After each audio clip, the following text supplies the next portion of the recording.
सुधारी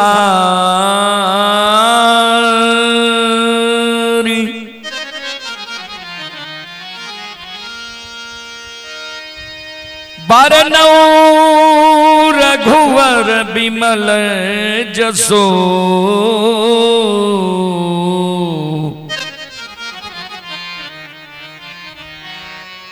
जो दायकै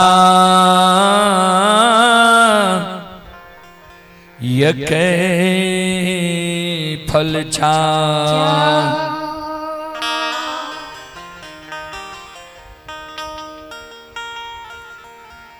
आए हो अपनी मर्जी से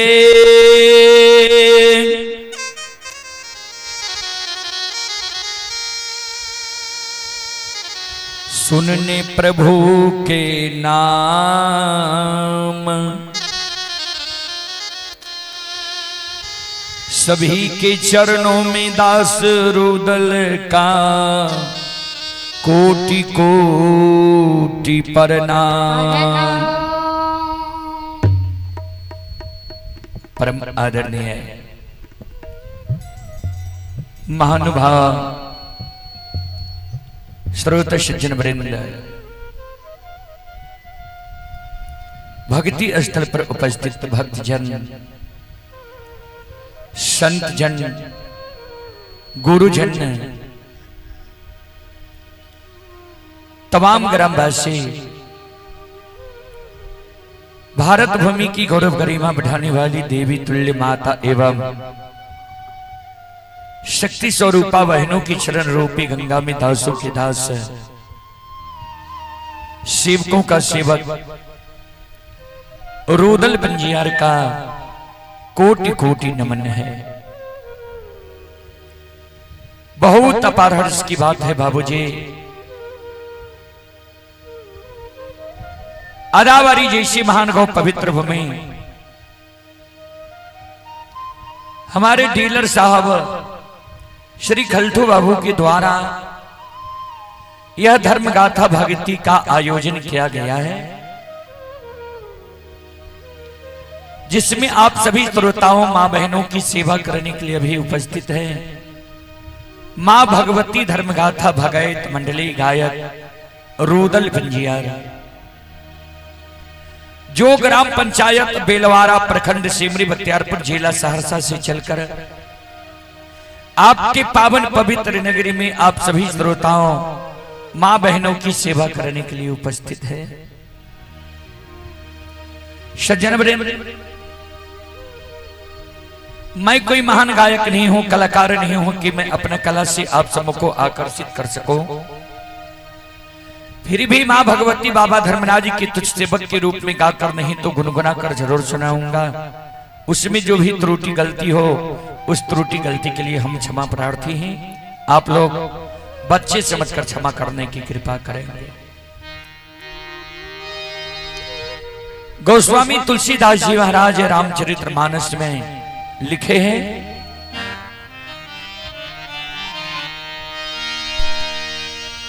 सुतदारा अरु लक्ष्मी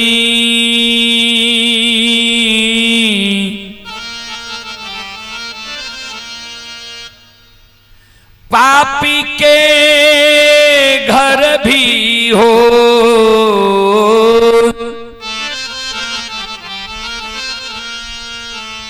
संत समागम हरि कथा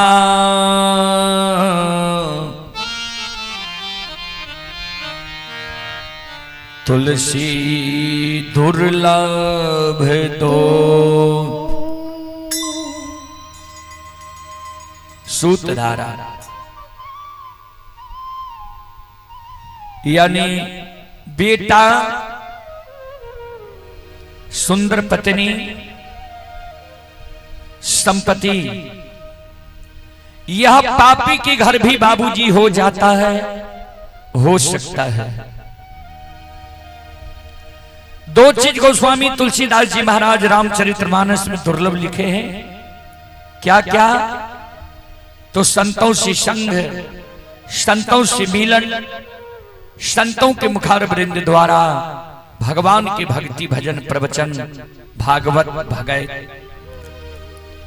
यह मानव को बार बार नहीं मिलता है बाबूजी।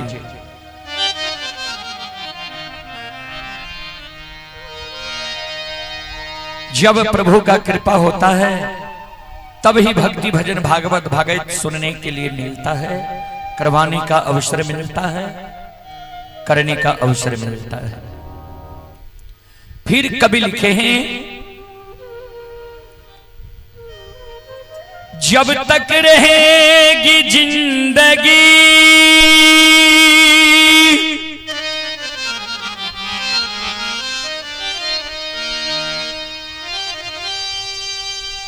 फुर्सत ना होगी।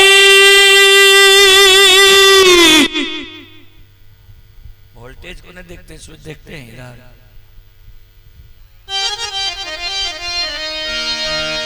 कभी काम से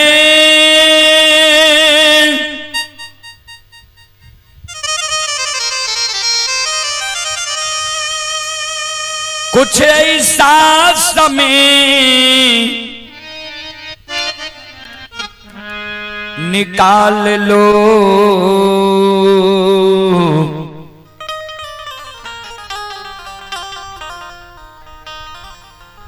प्रेम कर लो भगवान से।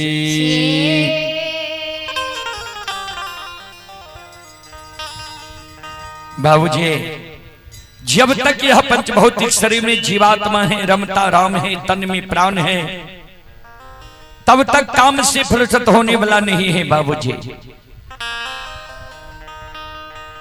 तो इसी समय में कुछ न कुछ समय निकालकर मानव को भगवान के भक्ति भजन भागवत भगत में भी देना चाहिए, जिससे मोक्ष मिलता है, सदगति मिलता है, स्वर्ग मिलता है। चले, मैं आप सबको एक देवी गीत की ओर लेकर चलता हूं। एक बार मैं सभी श्रोताओं मां बहनों से निवेदन करना चाहता हूं, एक बार आप लोग दोनों हाथ उठाकर मां भगवती बाबा धर्मराज के नाम का जयकारा लगावे, जिससे गाने वालों का हौसला बढ़ा रहे और सुनने वालों का भी हौसला बढ़ा रहेगा।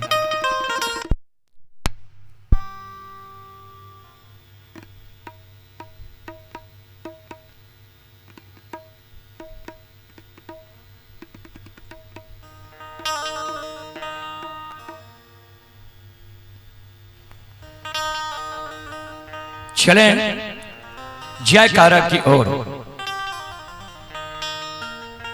बोलो बोलो माता भगवती महारानी की, श्री दाता धर्मराज की, भक्ति और भगवान की, महारुद्र बजरंगबली की, उमापति महादेव की, बाबा डिहवार की, संत बाबा कारू खिड़हरी की।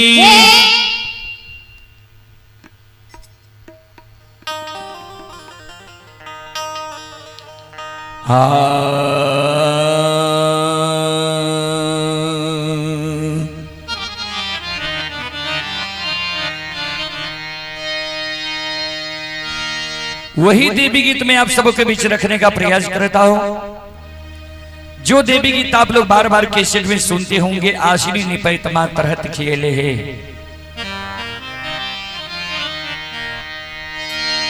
जिस देवी गीत को YouTube पर 3 करोड़ से ज्यादा श्रोताओं ने देखा है, सुना है, वही देवी गीत में आप सबको सुनाने का प्रयास करता हूं।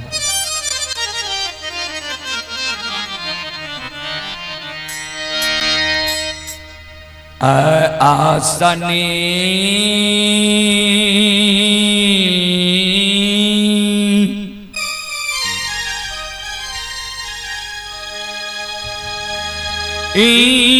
पई ते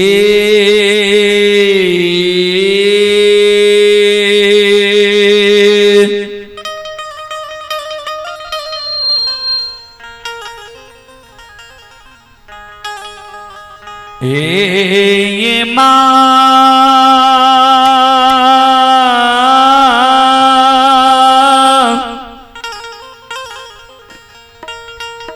तरहता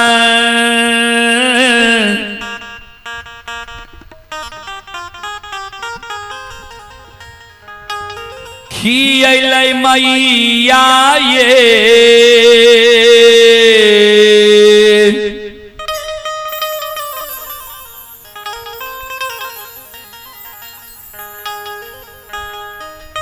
जाननी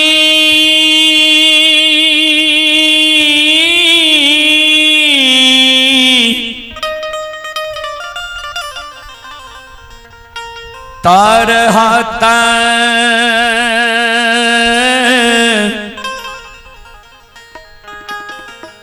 खियलै मई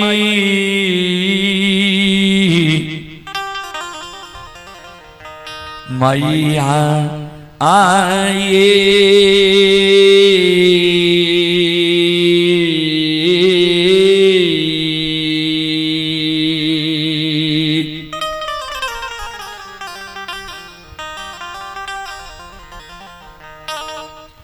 जननी ये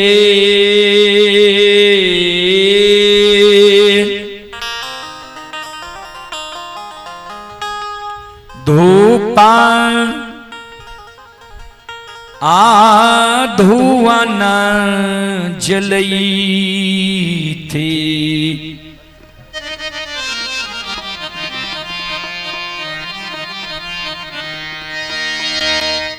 चुटकी जान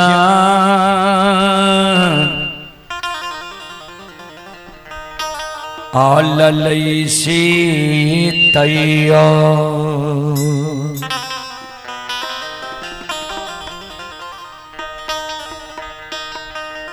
नाही उलाहनमा छुटलई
श्रोता बंधु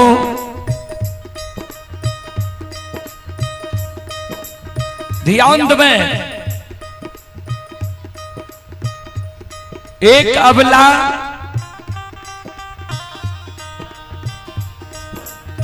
एक बांझी एक बिचारी दुखियारिन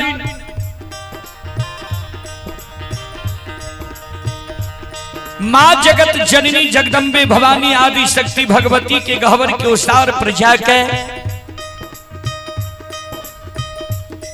दोनों कर जोड़ के मां जगत जननी जगदम्बे भवानी आदि शक्ति से अर्जी करे, विनती करे, आपन कष्ट और दुख मां जगत जननी के सुनावे जी। मां ए मैया अपनी के आसनी गहवर निपैत मां हमर तरहत खिया गले, अपनी के गहवर में धूप धुवन जलावत जलावत मां हमर चुटकी जल गले। अपनी के गहवर में चढ़ावे के लेल फूल तोरे तोरे मां नाखुन खिया गले। अपनी के गहवर में प्रतिदिन सांझ दैत दैत मां प्रत्येक सारी के आंचल जल गले।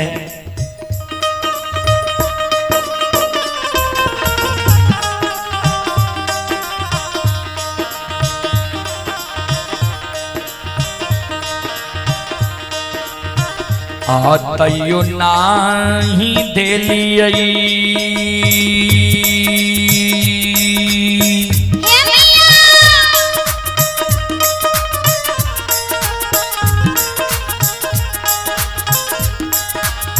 हे ये माँ गोदी में लाला न माये।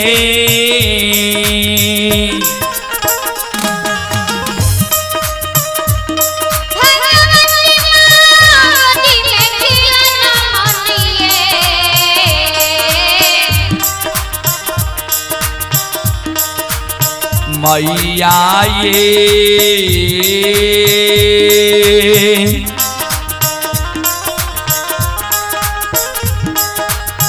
हमारा बनलिए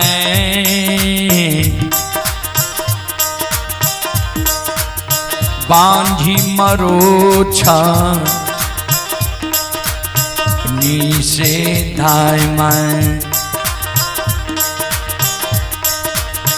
दाय माय उल्लाहनमा दई छैये।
चले पुरस्कार की ओर।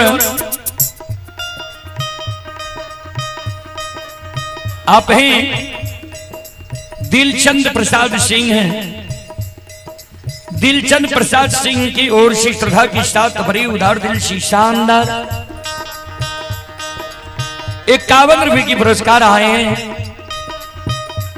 श्रद्धालु को बहुत बहुत धन्यवाद, लाख लाख शुक्रिया, बहुत बहुत साधुवाद। जय हो दानी श्रद्धालु की जय हो, जय हो दानी श्रद्धालु के समस्त परिवार की जय हो।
बंदो बिचारी दुखियारी नवला माँ जगत जननी के गहवर के उसार पर काने आंख से आंसू बिचारी दुखियारी के माँ जगत जननी के गहवर के उसार पर गिरे कैन कैन के माँ जगत जननी के कहे माँ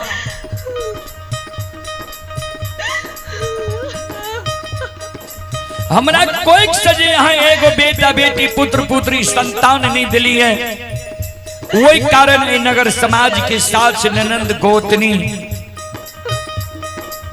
परोसनी हमरा उल्हन दी है उपराग दी है हमारे नाम माँ बांझी राखनी है दाई माई के उल्हन उपराग तो माँ हम सह ले छी लेकिन इस समाज में जब दाई माई के घर आंगन हम जाए छे दाई माई के घर आंगन में दाई माई के गोद में दाई माई के बेटा बेटी के खेले देखे छिए दाई माई के गोद में दाई माई के बेटा बेटी के हंसे की आवाज सुने छिए माँ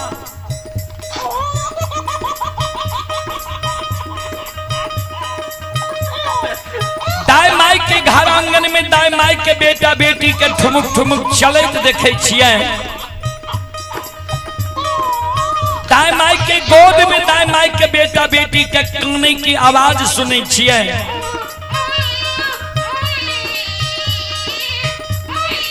वो आवाज सुन के हमर हिया साली है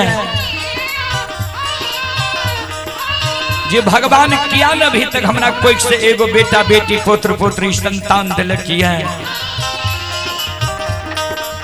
हमरो कोई से भगवान एगो बेटा बेटी पुत्र पुत्री संतान देती है हमहू कोई के जन्मल बेटा बेटी के गोद में खेले तो हमरो अभिलाषा पूर्ण नहीं की है ए माँ ए मैया ए जग जननी माँ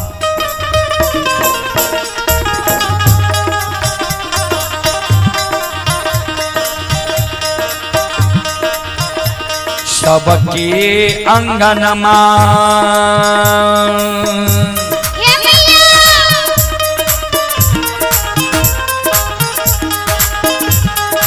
हे माँ खेले छै ललन माये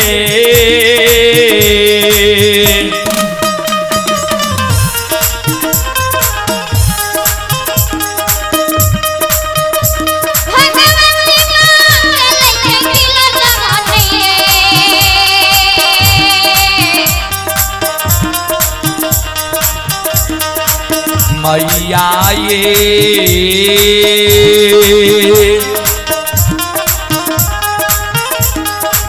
हमारो अंगन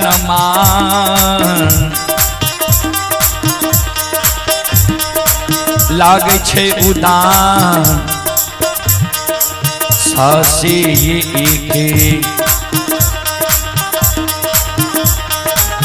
एक खिलौना मां बिना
शिरोमणि त्रोदा बंधु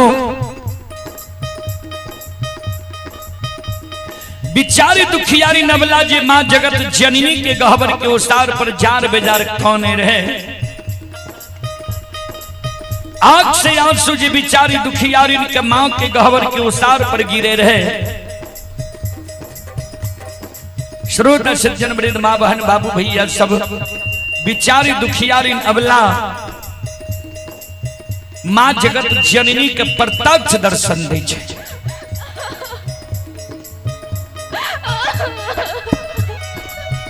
दुखियारी के जब मां जगत जननी प्रत्यक्ष दर्शन दिल के मां जगत जननी कहे बिचारी तोरा गोद में खिलौना चाहिए। अबला कल के हाँ मां जगत जननी कहलखिन जब तोरा गोद में खिलौना चाहिए तो तोरा हम युक्ति बता दे छिया। तोरा गोद में खिलौना भै जेता नहीं आंख से आंसू गिरावा नहीं जार बेजार काना। हे अबला हे सलखो हे बिचारी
मां जगत जननी अबला के कहे ध्यान दबे।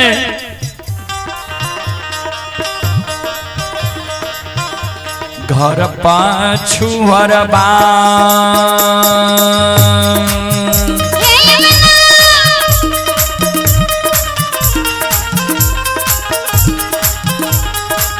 अबला बसे छ कुम्हार भैया हे।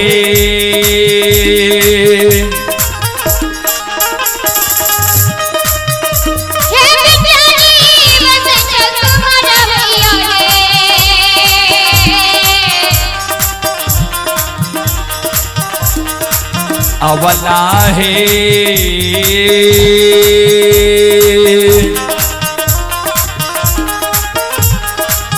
मिट्टी के बलकबा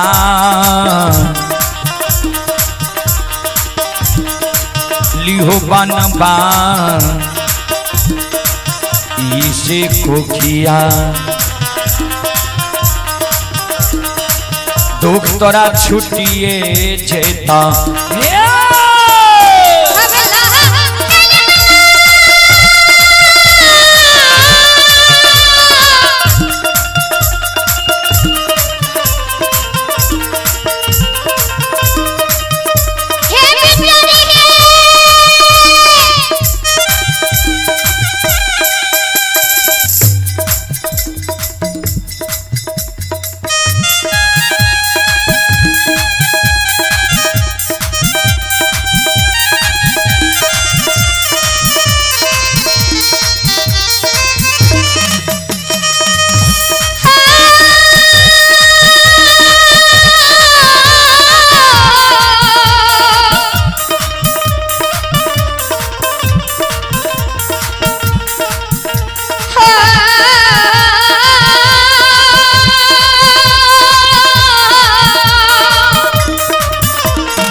माँ जगत जननी जगदम्बे भवानी अबला के जे कहल के घर पछुआर में कुम्हार भाई बसे जा सुंदर मिट्टी के बालक बनवाली हो दाय माय तोरा उल्हन उपराग देना छोड़ देता।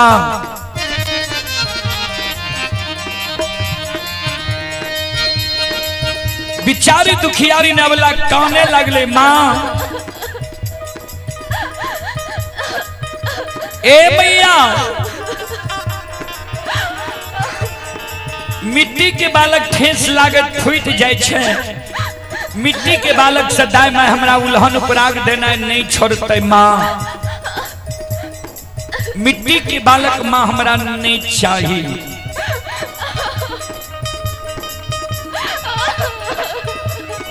माँ जगत जननी कहलखिन जो तोरा मिट्टी के बालक नहीं चाहिए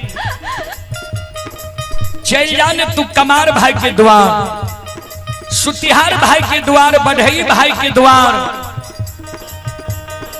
सुंदर काठ लकड़ी के बालक तू बनवाली हो दाय मैं तोरा उल्हन उपराग देना छोड़ देता। बिचारी अबला कौने लगले माँ ए मैया काठ के बालक भी हमारा नहीं चाहिए। माँ जगत जननी कहलखिन से किया अबला कौने माँ जगत जननी के कहे माँ सुनो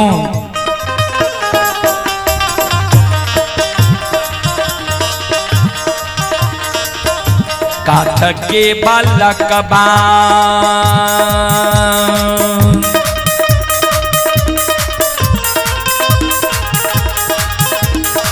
हे माँ हिले छै नहीं डोले छै ये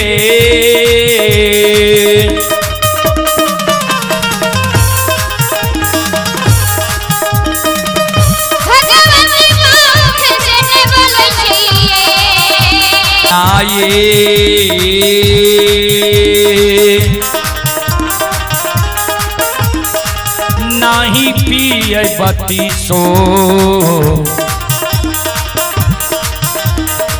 सुआ दूध से कोना उल्हन माँ छुटतैया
माँ जगत जननी के शब्द सुन के अबला कल के माँ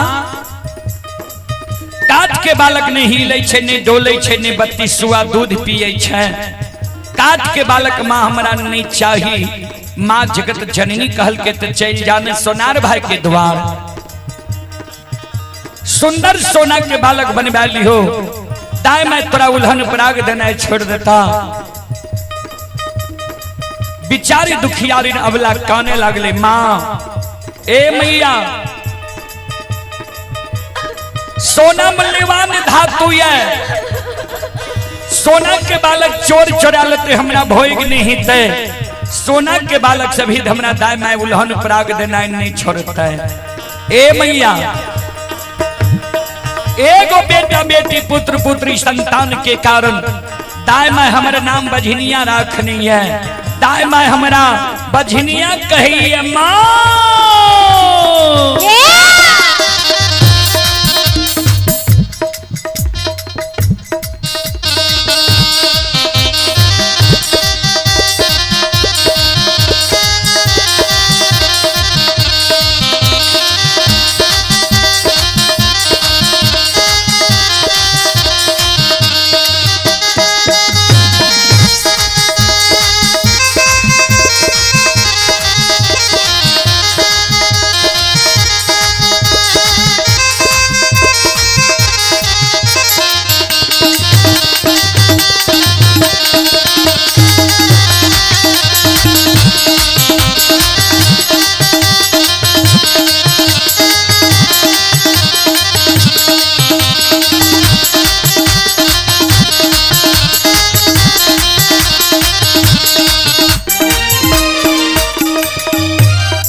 माँ जगत जननी कल के अबला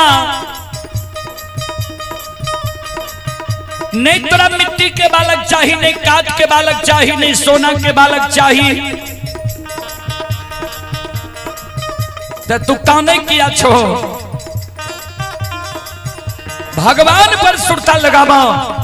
भगवान के घर में देर छे अंधेर नहीं छे। जरूर तोरा कोई से बेटा बेटी पुत्र पुत्री संतान ही था।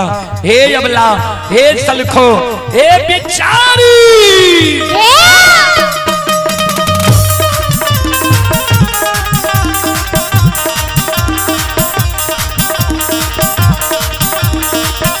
धीरज बान्हा धीरा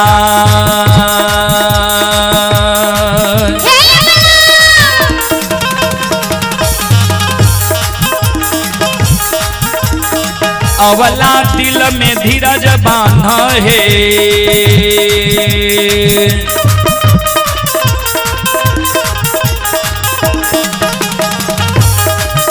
ये बिचारी दिल में धीरज बांधा है।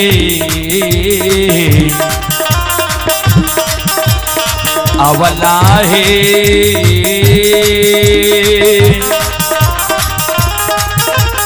भगवान देता कोटि मेला लान माँ से कोखिया दुख तोरा छुटिए जैता।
बोलो माता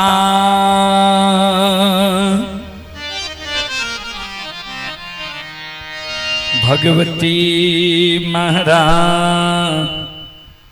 की।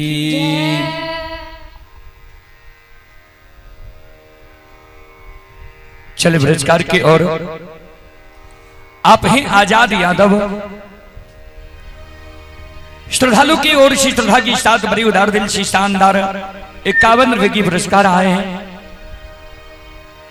101 रुपए की पुरस्कार आए हैं। श्रद्धालु को बहुत बहुत धन्यवाद, लाख लाख शुक्रिया, बहुत बहुत साधुवाद। जय हो दानी श्रद्धालु की जय हो, जय हो दानी श्रद्धालु के समस्त परिवार की जय हो।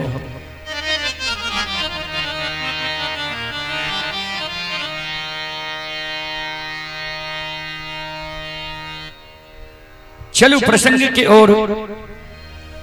प्रसंग में अपने सबके बीच ज्योति बाबा के प्रसंग हम राखे और ज्योति बाबा के प्रसंग में आज ज्योति बाबा के मां और धर्म पत्नी से हम पोपी नगरी में मिला दी। संत शिरोमणि श्रोता बंधो, एक कार्यक्रम के भी अंतिम समय है। अंतिम समय में ज्योति बाबा के मां और पत्नी से हम मिलावे के प्रयास करें। अपनी सब शांति के दान दे के बैसो, भक्ति प्रवचन सुन के पुण्य के भागी बनो। और आप हैं श्री पांचों प्रसाद यादव, पकरेल के निवासी हैं। श्री पांचों बाबू की ओर से श्रद्धा के साथ बड़ी उदार दिल से शानदार 101 रुपए की पुरस्कार आए हैं। श्रद्धालु को बहुत बहुत धन्यवाद, लाख लाख शुक्रिया, बहुत बहुत साधुवाद। और अवधेश यादव पकरेल के निवासी हैं।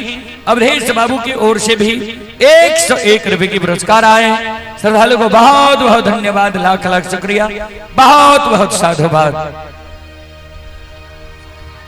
आप हैं शिवानंद शर्मा, अदाबारी के निवासी हैं। शिवानंद बाबू की ओर से 51 रुपए की पुरस्कार आए। श्रद्धालु को बहुत बहुत धन्यवाद, लाख लाख शुक्रिया, बहुत बहुत साधुवाद।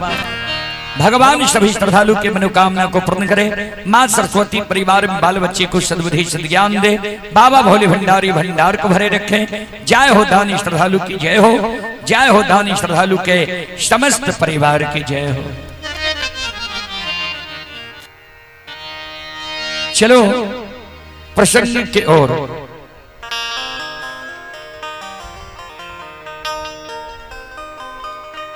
आए ज्योति बाबा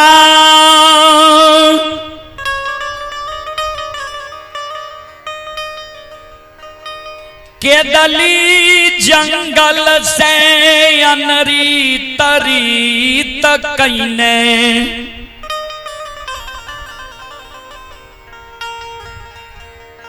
कहवे अनरीत रीत की। तो ज्योति बाबा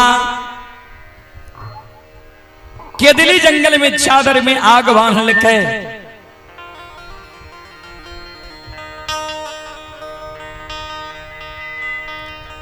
गंगा के किनारे में कुश के खोचरा में मां गंगा के पवित्र जल ले लिखे। बीजू बन जंगल में सिक्की के भार ले लिखे। धर्मराज बाबा का कहल के आग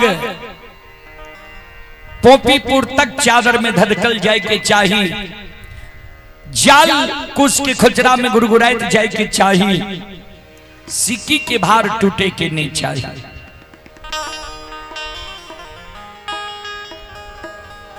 सैनी वृक्ष के जे केदली जाए के बेर में साप दिल के रहा। सैनी वृक्ष के हरियर कचोर कईने।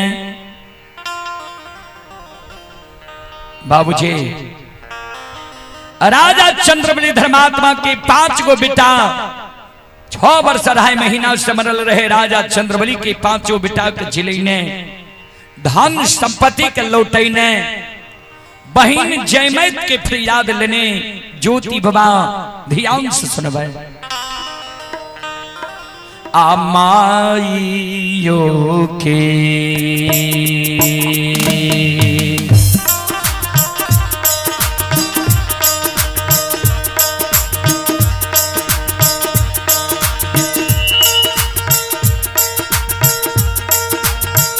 के दली के राजा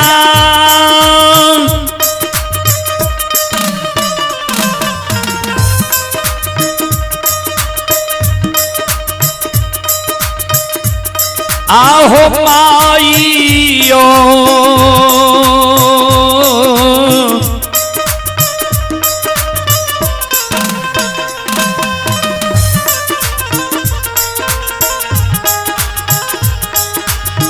यो के याद में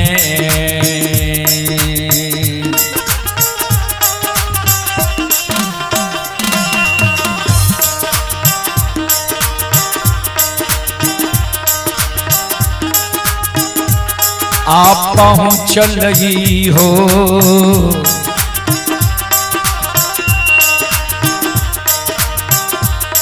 बनवासी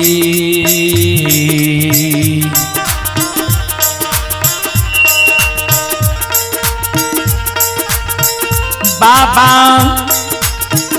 पपी के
श्रोता बंधु पोपी की सीमा पर ज्योति बाबा पहुंच गलैया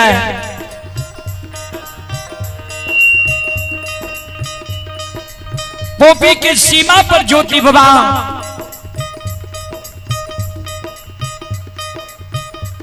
चारों बगल ही आवे जे कौन जगह हम लिए है पोपी की सीमा पर ही आवे रहे। श्रोता बंधु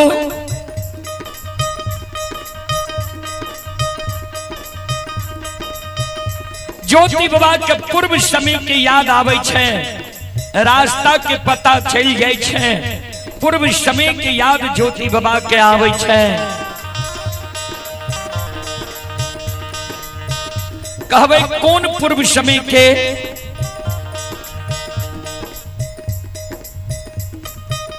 तो जय दिन ज्योति बाबा का हमारे घर में संकल्प ले के रहे हो ठाकुर जी माय मर जे तो हम केदली जंगल से लौट के पोपी नगरी नहीं है बा धर्म पत्नी पर घर शादी क्या लेता हम लौट के नहीं है बा।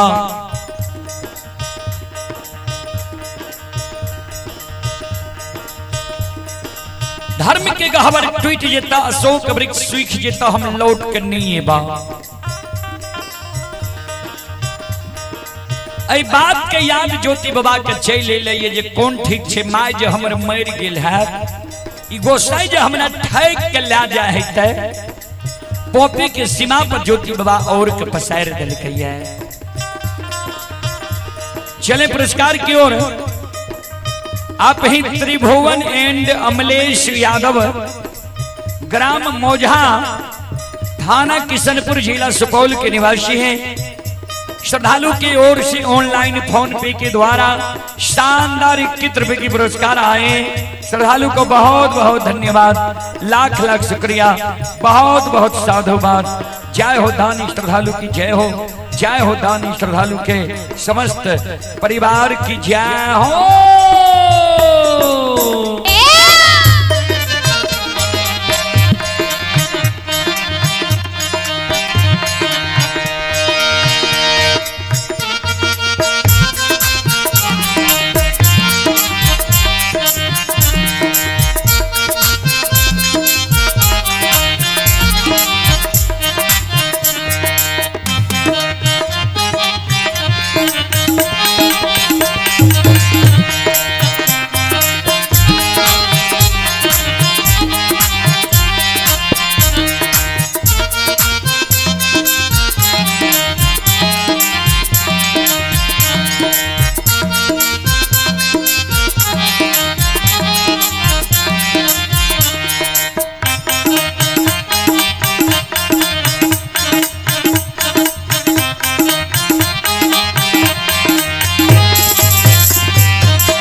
शिरोमणि श्रोता बंधु, चले पुरस्कार की ओर। आप हैं प्रदीप यादव, पकरैल के निवासी हैं। प्रदीप यादव जी की ओर से श्रद्धा की साथ भरी उधार दिल से ऑनलाइन फोन पे के द्वारा 101 रुपए की पुरस्कार आए हैं। श्रद्धालु को बहुत बहुत धन्यवाद, लाख लाख शुक्रिया। और आप हैं मोहित पजियार जी, मोहित पजियार जी की ओर से श्रद्धा की साथ भरी उधार दिल से शानदार 25 रुपए की पुरस्कार आए हैं। भगवान श्रद्धालु के मनोकामना को पूर्ण करे। मां सरस्वती सद्बुद्धि सद्ज्ञान दे, बाबा भोले भंडारी भंडार को भरे रखे। जय हो दानी श्रद्धालु की जय हो, उनकी समस्त परिवार की जय हो। आप ही शिवम कुमार, ग्राम हरिंसारी, पोस्ट कोपरिया, थाना सलखुआ, जिला सहरसा की ओर से ऑनलाइन फोन पे के द्वारा 25 रुपए की पुरस्कार आए। श्रद्धालु को बहुत बहुत धन्यवाद, लाख लाख शुक्रिया, बहुत बहुत साधुवाद। जय हो दानी श्रद्धालु की जय हो, उनके समस्त परिवार की जय हो।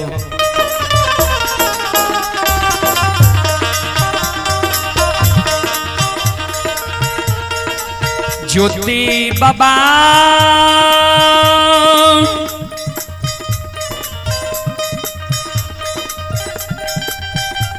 पोपी के सीमान पर अपना और के पसार दिल कैया।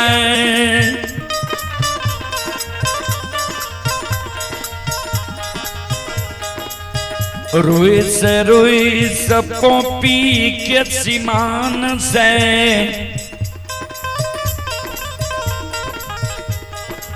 ज्योति बाबा भागई छै। धर्मराज बाबा बात के घुरावे, हे हो वनवासी, हे हो के दिल्ली के राजा, अब तोरा कौन चीज के कमी भेलो है जे पोपी के सीमा से तू रुइस के भागै छो? की भेलो तोरा, किया रुइस के भागै छो? किया तोरा आंसू गिरै छै आंख से?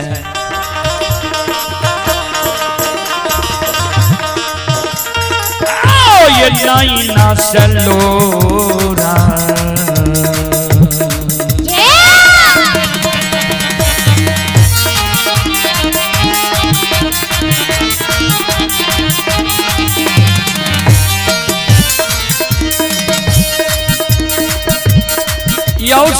रुपैया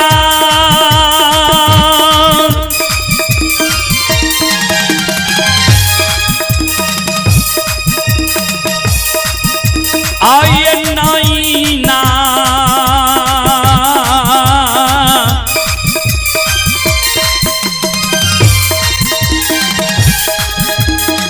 ना चलो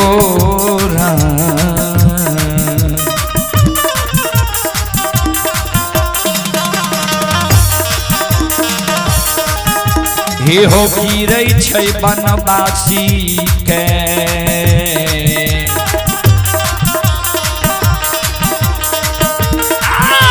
कौन जा रहो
गुरु ज्योति बाबा का गिरे जार बेजार गुरु ज्योति बाबा काने धर्मराज बाबा बौस बौस के घुरावे संत शिरोमणि सर्वदा बंधु मां बहन बाबू भैया सब चले पुरस्कार की ओर। आप ही शिवानंद शर्मा आदाबारी जिला खगड़िया की ओर से श्रद्धा के साथ बड़ी उदार दिल से शानदार 51 रुपए की पुरस्कार आए हैं। श्रद्धालु को बहुत बहुत धन्यवाद, लाख लाख शुक्रिया, बहुत बहुत साधुवाद। जय हो दानी श्रद्धालु की जय हो, जय हो दानी श्रद्धालु के समस्त परिवार की जय हो।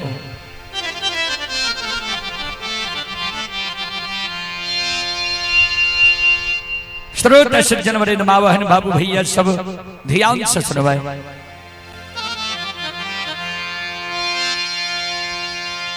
ज्योति बाबा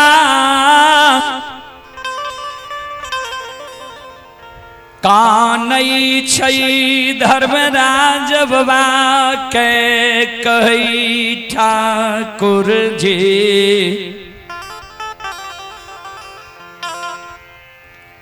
जय दीन के दलिया वही रही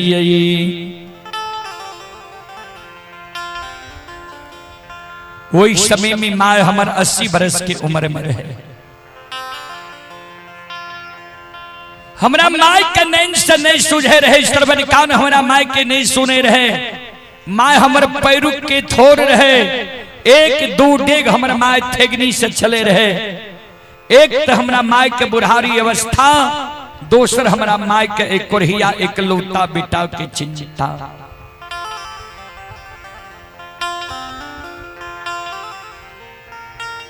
दो गो चार गो बेटा माय के रहती है, माय दूसरो बेटा पर धीरज बैन कह रही जैती है। एक लौता बेटा हम माय कर रही है, सुगा समर के माय हमारा बच्चा से पालन पोषण का जवान के शादी विवाह दुरागमन करा दिलके। माय के जो हम सेवा करती है, माय के जो अवस्था गिर गले, हमरा माय के सुख के तू छीन ले लो। 12 वर्ष के लिए हमरा के दिली जंगल तू ले लो।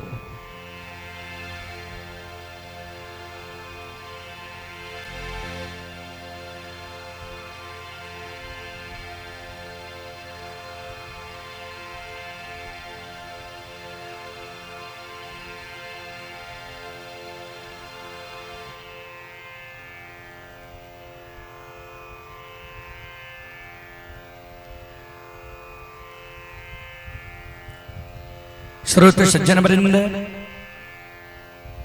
आप हैं यदुनंदन यादव, आदाबारी के निवासी हैं। यदुनंदन यादव जी की ओर से शानदार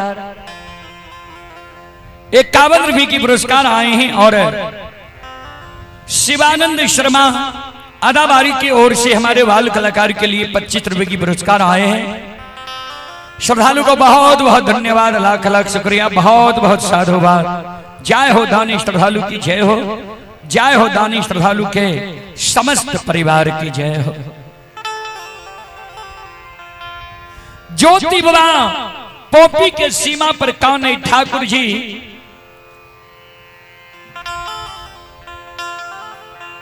हमारे संकल्प टूट गए थे। अब हमारा विश्वास नहीं होइए जे माय हमारे जिंदा होते। धर्मराज बाबा कल के केदली जंगल में तोरा कोयली से विश्वास दिला दिलिया ने जे तोहर माय जिंदा छ, तोहर पत्नी तोरे पर 16 सिंगार 32 आभरण क्या रहल, ये विश्वास दिले लिया रहा ने। ज्योति बाबा कल के सरकार विश्वास तो हमरा दिला दिलिए रहा, लेकिन कोयली पर से भी एक बार हमारे विश्वास टूटल है। ए हो ठाकुर जी, जल समय में केदली जा रही है निकुंज वन जंगल में, जल के कारण हम प्राण त्याग रही है। निकुंज वन जंगल में जल के कारण प्राण त्याग रही है।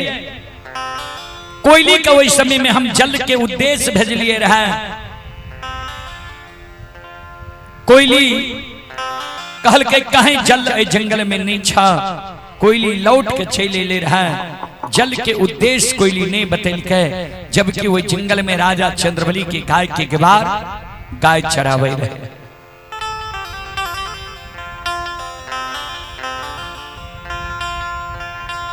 आई कारण हमरा विश्वास नहीं होइए जी हमरे माय जिंदा है।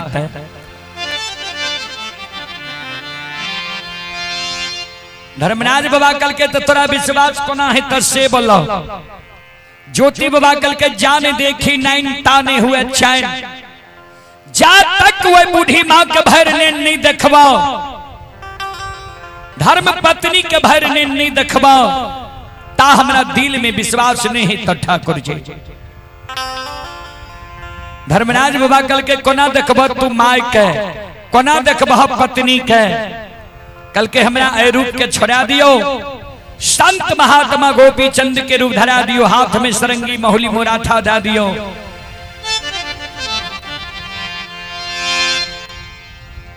गिरुआ रंग वस्त्र केचुआ रंग के पाग दे दियो। सरंगी बजेने बजेने हम पोपी नगरी जा, माय के भरने देख ले, पत्नी के भरने देख ले, तब हमारा दिल में विश्वास है। बजरंग बली के धर्मराज बाबा कल के बजरंग बली माया का विस्तार करियो, ज्योति के संत महात्मा गोपी चंद के रूप धरा दियो, हाथ में सरंगी दा दियो, मोहली मुराद गिरवा रंग वस्त्र दा दियो।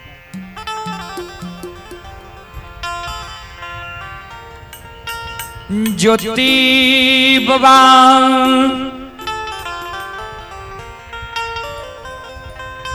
के भगवान संत महात्मा गोपी चंद के रूप धरा दे छे, हाथ में सरंगी दे दे छे, मोहली मुराठा गिरवा रंग वस्त्र केचुआ रंग पाग दे दे छे। ज्योति बाबा सरंगी के बजावे छे, अम्माय के गुण गावे छे, अम्माय के गुण गईने गईने पोपी नगरी के बाट धरे छे। संत शिरोमणि श्रोता बंधु माँ बहन बाबू भैया सब ध्यान से सुनवे। संत शिरोमणि श्रोता बंधु माँ बहन सरंगी के ज्योति बाबा बजावे, माय के गुण गावे, माय के गुण गईने गईने पोपी नगरी के बाट धरे। दूध से बढ़ के दुनिया में मिठाई नहीं छे,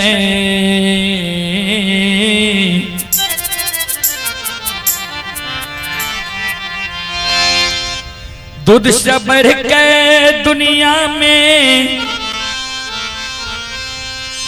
मिठाई नहीं छे। माँ के आंचल से, माँ के आंचल से बढ़ के रजाई नहीं छे।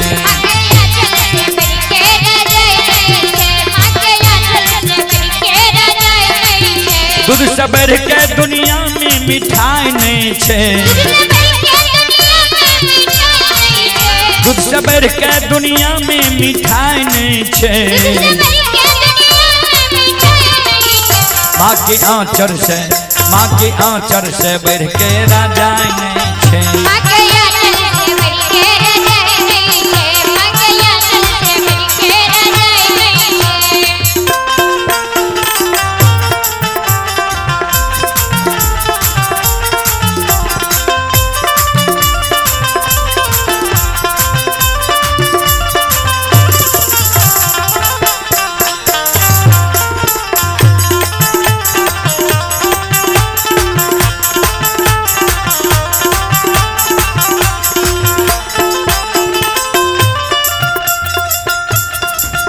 शिरोमणि श्रोता बंधु माँ बहन बाबू भैया सब ध्यान से सुनवे।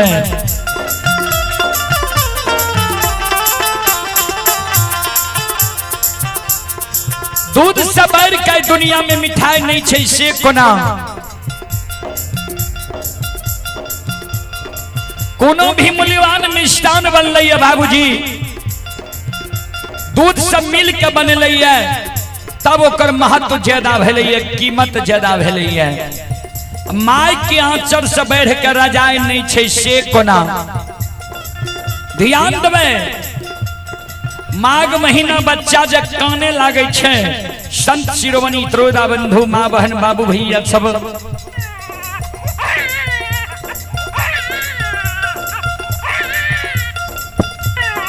बच्चा के जब ठंडी लागे छे, बच्चा जब काने लागे छे तो माय दयालु वही बच्चा के हृदय से लगा ले छे, आंचल से बढ़ा ले छे। जे गर्मी वही बच्चा के माय के आंचल तर में लागे छे, वो गर्मी बाबूजी रजाई में नहीं लागे छे। ध्यान से सुनबे संत शिरोमणि श्रोता बंधु।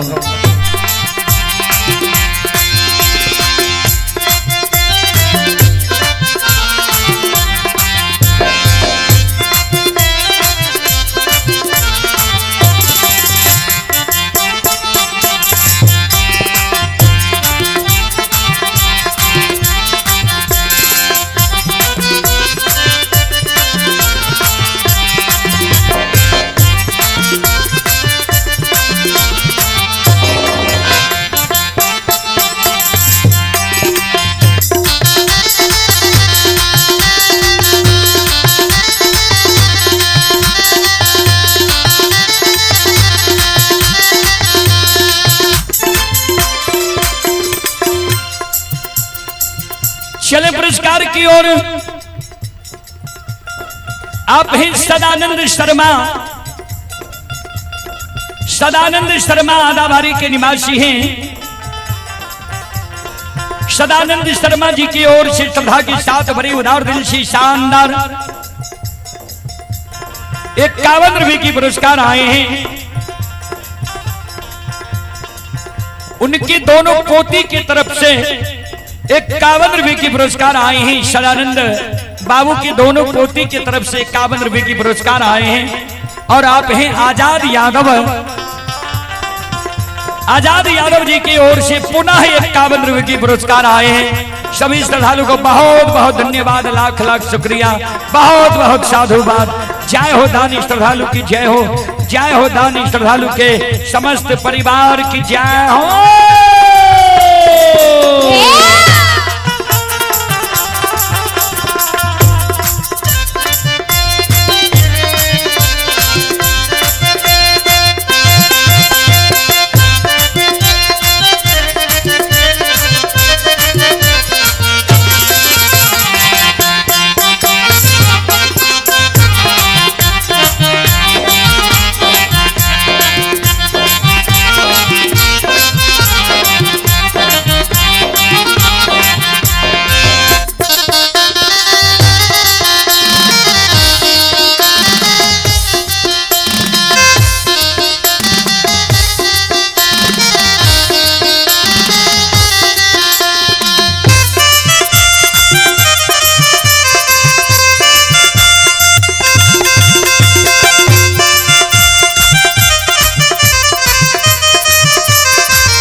शिरोमणि द्रोदा बंधु आगे कभी लिखल लिखिए ध्यान दे। जय बाबू के दुनिया में माय नहीं छे,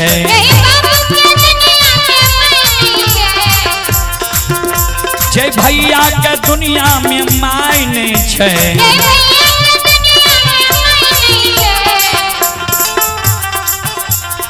माय केकरा नहीं छे दुनिया में, ध्यान देवे।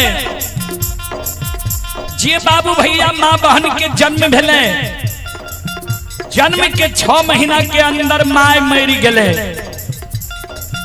वो बाबू भैया नहीं जानले जे माय के लार प्यार की होय छे, माय के प्रेम की होय छे, माय के स्नेह की होय छे। वो बाबू भैया का ए जन्म नहीं, पूर्व जन्म के चूक छिए बाबूजी, जे माय के लार प्यार प्रेम नहीं मिलले। ध्यान से सुनबे।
जे बाबू के दुनिया में माय नहीं छे,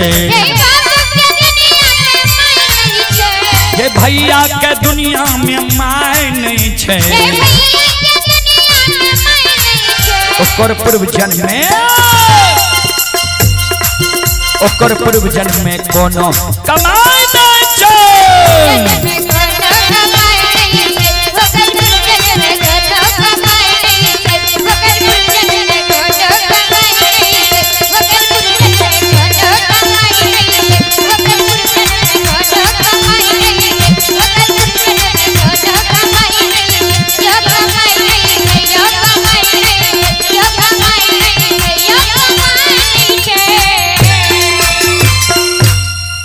संत शिरोमणि श्रोता बंधु, माँ बहन बाबू भैया सब ज्योति बाबा सरंगी बजेने बजेने ओपी नगरी के बात धैने छे।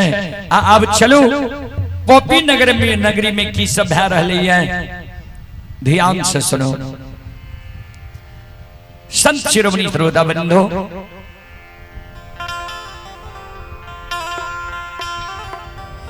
आए ज्योति बाबा के माए रंभावती सवेरे सवेरे माँ जा गई छई।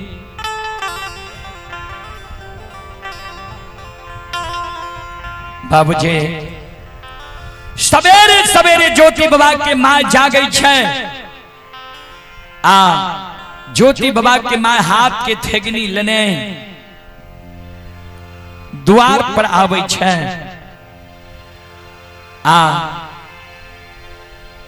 खन माय पूरब ही आवे, खन पश्चिम ही आवे, खन उत्तर ही आवे, खन दक्षिण ही आवे। अब माय कान है, आंख से आंसू माय के गिरे। कहवे माय किया काने रहे, किया माय के आंसू गिरे रहे।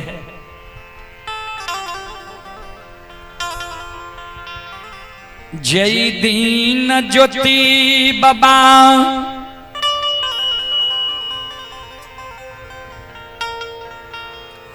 के दली जाए रही, गाहबर में प्रणाम क्या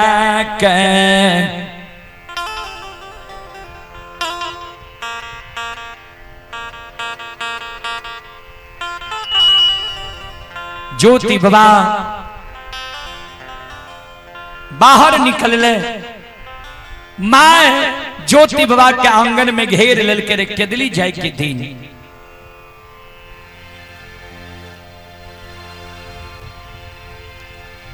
ज्योति बाबा के माँ केदली जाए के बेर में काने लागले, रे बेटा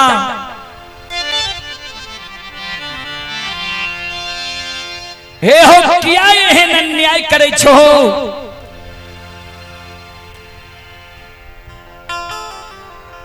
माय बाप बेटा बेटी के पालन पोषण करे छे।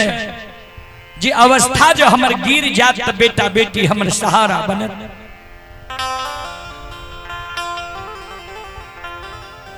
आज हमर अवस्था गिर गेलैया, आँख से नहीं सुझैया, कान सरवन नहीं सुनैया, पैरू के थोर भाग लो। तो आय हमरा छोड़ के तो 12 वर्ष के लिए केदली जंगल जा रहो हो। बेटा हे हो नहीं दोसार बेटा ये अन्य दोसार पुतो हुए। माय के बुढ़ारी अवस्था छा,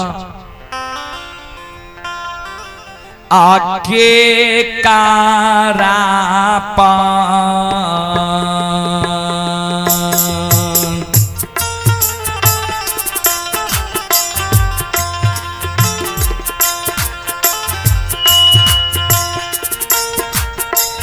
बेटा हे हो के का रापा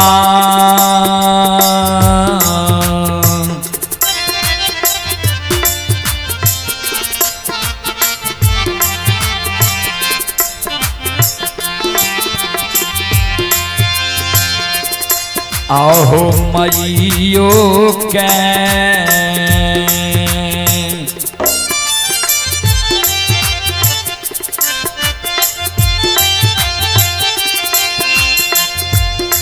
हे हो छोड़ के हो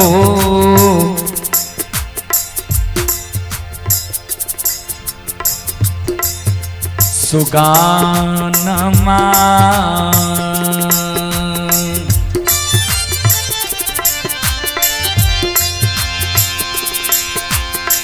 जाय छो बेटा के दान ली हो।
चले पुरस्कार की ओर।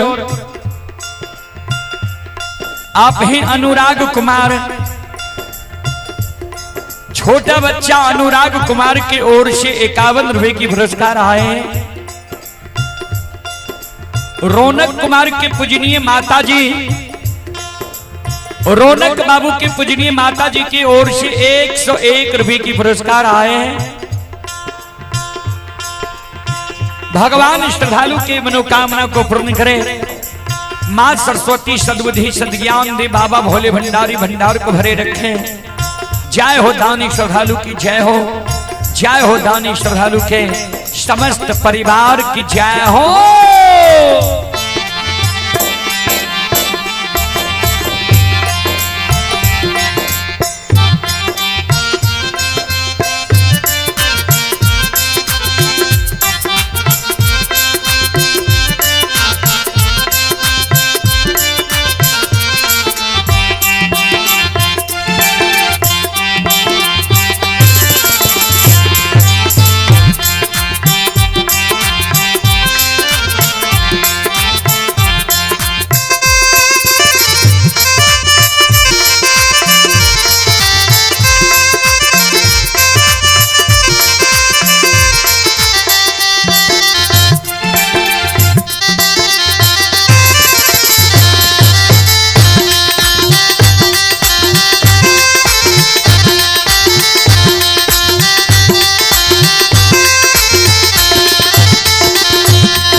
ज्योति बाबा वही समय में कहल कर माय कमाए गे,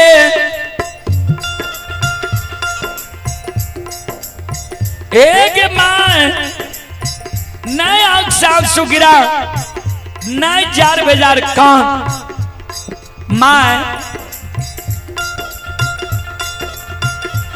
12 बरस को ज्यादा समय भेले।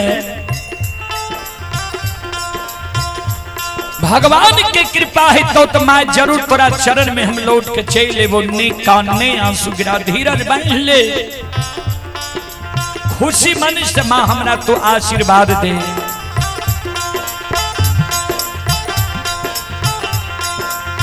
चले पुरस्कार की ओर। आप हैं उपेंद्र प्रसाद सिंह आदावारी के निवासी हैं। उपेंद्र प्रसाद सिंह आदावारी पुबारी टोल के निवासी हैं। श्रद्धालु की ओर से 51 रुपए की पुरस्कार आए हैं। शिवनंदन मंडल ग्राम अगवानी के निवासी हैं। शिवनंदन बाबू की ओर से भी 51 रुपए की पुरस्कार आए हैं। सभी श्रद्धालु के मनोकामना को भगवान पूर्ण करे। मां सरस्वती परिवार में बाल बच्चे को सद्बुद्धि सद्ज्ञान दे।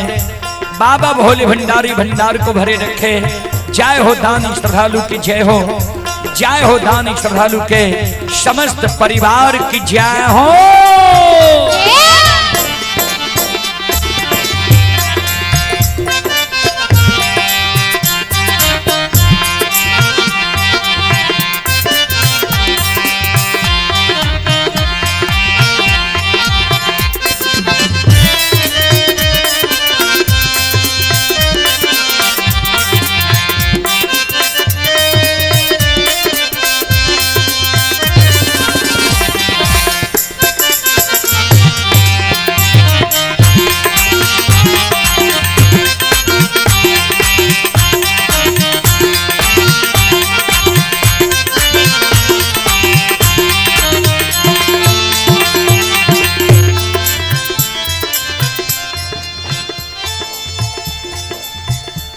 वही समय में माइकल के बेटा आज माइक कहे छो धीरज बांधी ले।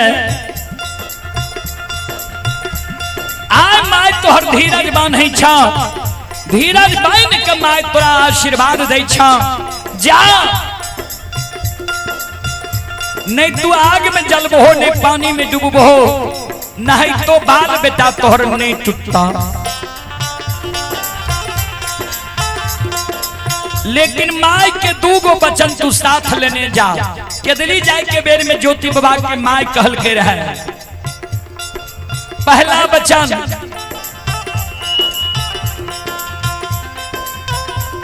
12 बरस के लिए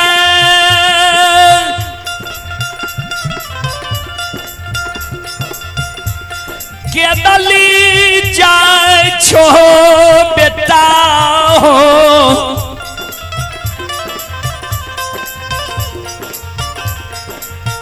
12 वर्ष के बीच में सब सगा संबंधी, हित प्रेमी दोस्त महिमी यार कोर कुटुंब के तो भूल जे बहुत भूल जई हो। लेकिन ई माय बहुत कष्ट से तोहर पालन पोषण के लिखाई। बेटा बच्चा से पालन पोषण क्या के तोरा हम जवान के लिए आई है, शादी विवाह दुरागमन कर रही है। ए ओ बाबू, ए ओ बेटा, आओ ये माइयो के ममता ने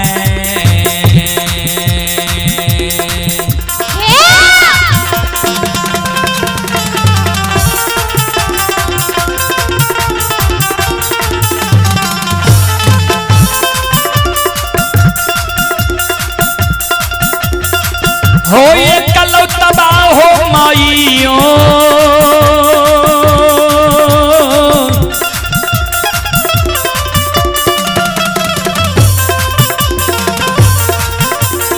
यो के ममता ने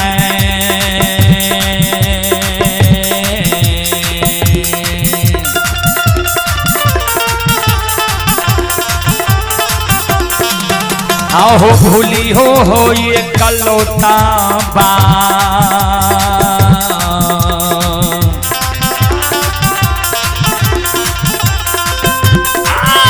बेटा के दली हो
चले पुरस्कार की ओर।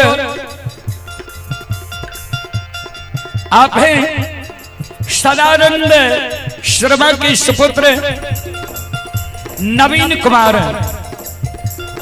सदानंद शर्मा के सुपुत्र ही नवीन कुमार। नवीन कुमार की ओर से श्रद्धा के साथ बड़ी उदार दिल से शानदार 51 रुपये की पुरस्कार आए हैं। और सदानंद बाबू के सुपुत्री की ओर से भी 51 रुपये की पुरस्कार आए हैं। श्रद्धालु को बहुत बहुत धन्यवाद, लाख लाख शुक्रिया, बहुत बहुत साधुवाद। जय हो दानी श्रद्धालु की जय हो, जय हो दानी श्रद्धालु के समस्त परिवार की जय हो।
ज्योति बाबा कि मैं दोसर शब्द ज्योति बाबा के कहल कर बेटा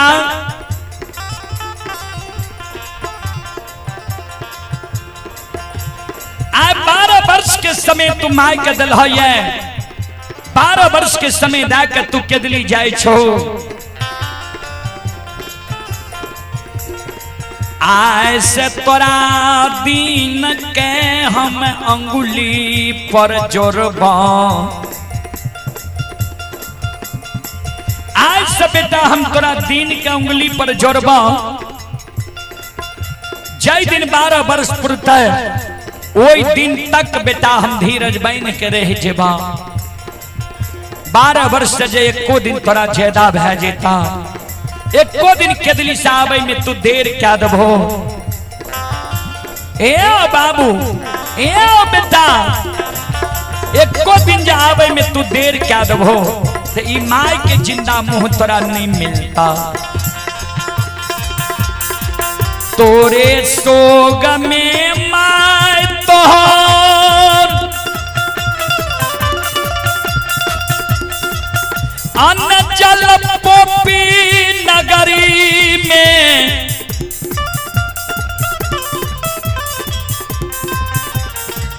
पियाग देता बेटा हो हे बाबू हे सुगा ये तेजता हो मैयो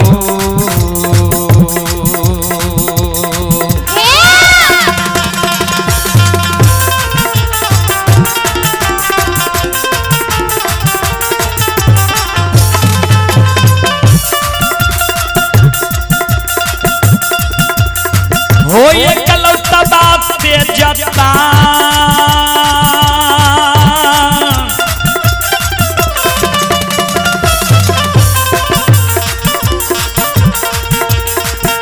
हो मैयो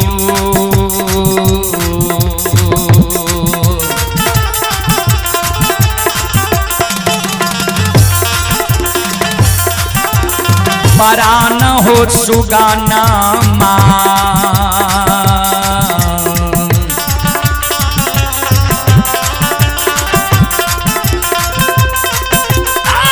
बेटा पोपी पूरा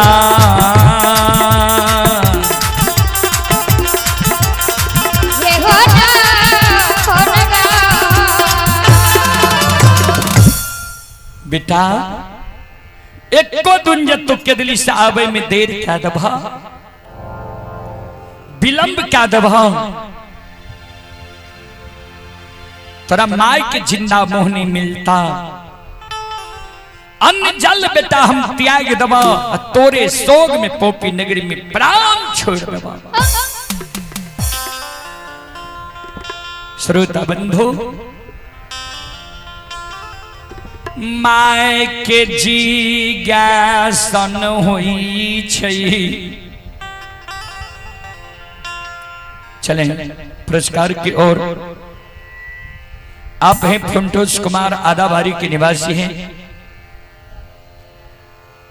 फुंटूस कुमार की ओर से 101 रुपए के पुरस्कार आए हैं और आजाद यादव की ओर से 51 रुपए की पुरस्कार आए हैं भगवान सभी श्रद्धालु के मनोकामना को पूर्ण करे मां सरस्वती परिवार में बाल बच्चे को सद्बुद्धि सद् ज्ञान दे बाबा भोले भंडारी भंडार को भरे रखें जय हो दानी श्रद्धालु की जय हो दानी श्रद्धालु के समस्त परिवार की जय अइला सेवकिया बाबा तोहरे दो अरिया हो बाबा हो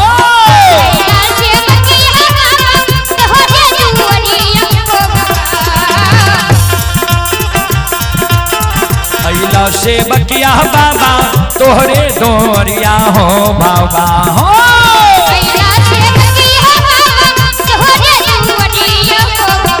बाबा हो सेवक के मन के मनोरथ पूरी हो बाबा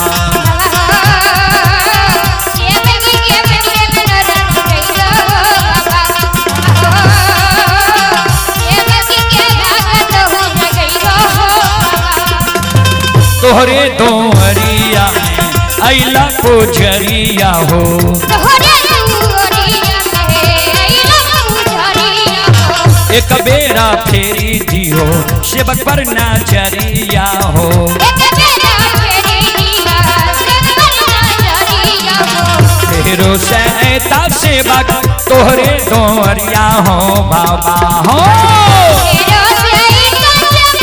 तोहरे दुआरिया हो बाबा फेरो सहता सेवक तोहरे दोरिया हो बाबा हो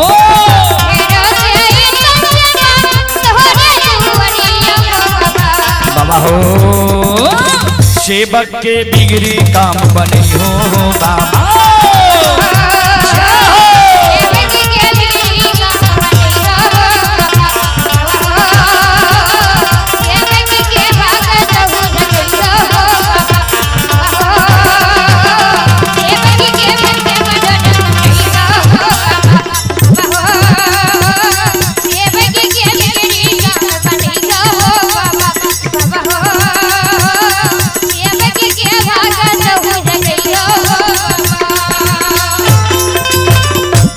बोल बोल सच्चे दरबार की जय।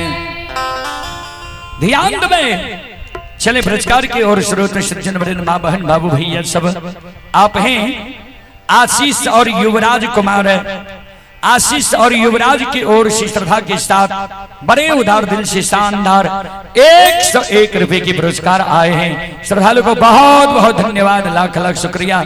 और आप हैं खलठू महतो यज्ञकर्ता डीलर साहब खलठू बाबू की ओर से श्रद्धा के साथ बड़े उदार दिल से शानदार 201 रुपए की पुरस्कार आए हैं। एक बार खलठू बाबू के नाम पर जोरदार ताली हो जाए। और आप हैं संत शिरोमणि त्रोदा बंधु विजेंद्र सिंह पटेल नगर भट्टा बडिया के निवासी हैं। विजेंद्र बाबू की ओर से श्रद्धा के साथ बड़े उदार दिल से शानदार 101 रुपए की पुरस्कार आए हैं। श्रद्धालु को बहुत बहुत धन्यवाद लाख लाख शुक्रिया। और आप हैं संजय कुमार यादव पिता स्वर्ग मोती प्रसाद यादव पत्नी मंजू रानी यादव ग्राम आदाबारी। ये समस्त परिवार की ओर से श्रद्धा के साथ बड़े उदार दिल से 201 रुपए के आशीर्वाद हमारे मंडली के लिए आए हैं। गुरुजन के चरण कमलों में कोटि कोटि नमन करता हूँ, आशीर्वाद चाहता हूँ, भगवान से कामना करता हूँ भगवान गुरुजन के परिवार में सम्मति दे, माँ सरस्वती सद्बुद्धि सद्ज्ञान दे, बाबा भोले भंडारी भंडार को भरे रखे। जय हो दानी श्रद्धालु की जय हो, जय हो दानी श्रद्धालु के समस्त परिवार की जय हो।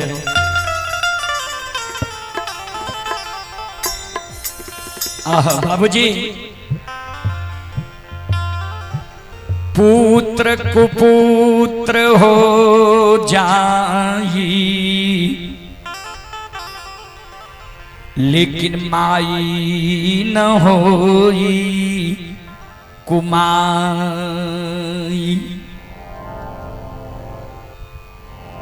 पुत्र कुपुत्र भए जाइ छै लेकिन माय कभी बेटा बेटी के लिए कुमार नहीं होय छे। बाबूजी जहाँ दीन ज्योति बाबा के दली गलई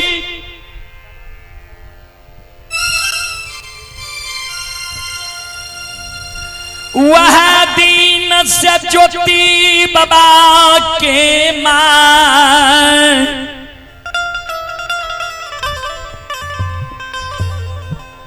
बेटा के दीन के अंगुली पर जोरई कहिया बाबू के 12 बरस पुरतई। बाबूजी एक एक दिन के मां अंगुली पर जोरे, एक एक दिन का जोर जोर ज्योति बाबा के मां 30 दिन के महीना पुरावे, महीना महीना जोर के 12 महीना के वर्ष पुरावे। माई के उंगली पर जोड़ला 11 वर्ष 11 महीना 29 रोज बीत गए। 30वां रोज सवेरे सवेरे मां जागे छे एक दिन पहलिए से माय मन में सोचे जे काल हमारा बाबू के 12 बरस पूरी जेते, काल हमारे बाबू के दिल जंगल से लौट के थे। माय जब बेटा के आबे त नहीं देखई, ज्यों ज्यों समय बीते माय के बेचैनी बढ़ल जा। माँ द्वार पर बैस के सिर पर हाथ रख के बेटा के शोक में माँ काने हो भगवान।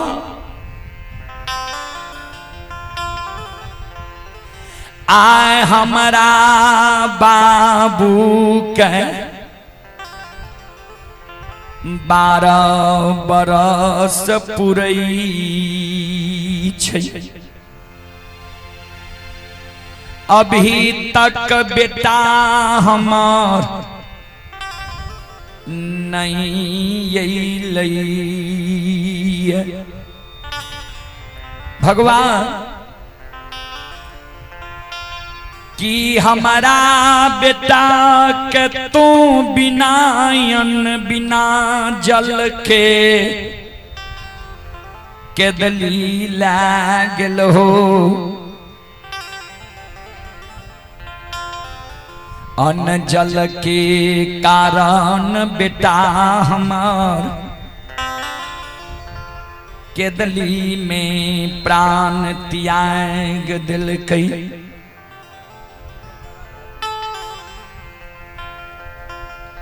कि हमरा बाबू के तू बिना अस्त्र बिना शास्त्र के दिली जंगल लागल हा, कि हमर बाबू एक के दिली जंगल में केदली घना घोर जंगल रहे, कि वही केदली जंगल में हमारा बाबू के बाघ सिंह भक्षण करने क्या गले।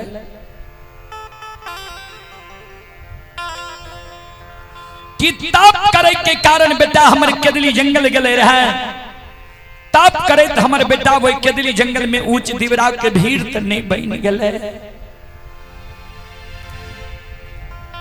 कि हमरा बेटा के तू कोरिया शरीर दा के केदली भेजला, कि कोरिया शरीर के दर्द के वेदना से हमर बेटा गंगा नदी में तो डूब के नहीं मर गले।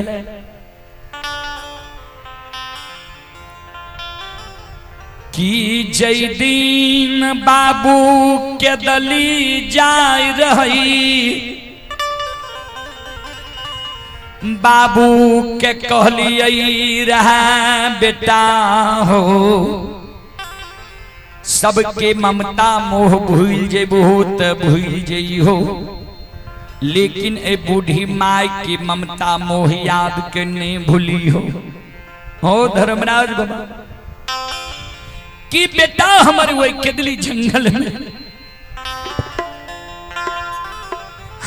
माइयो के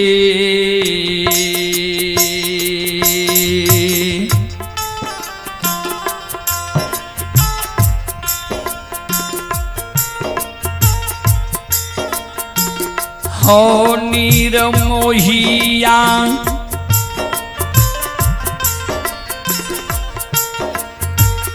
माइयो के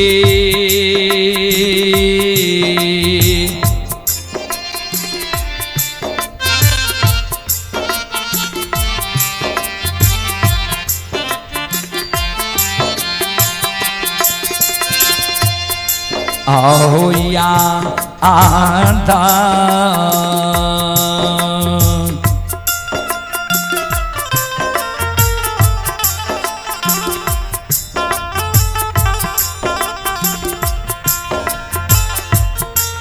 आहो भूला लई हो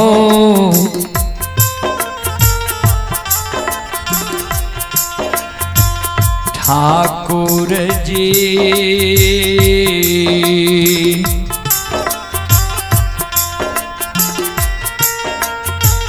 बेटा हमर के दा ली हो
हाय धर्मराज बाबा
बुढ़िया माई के याद भूल गले केदली जंगल में जब भी तक बेटा हमर नहीं लिया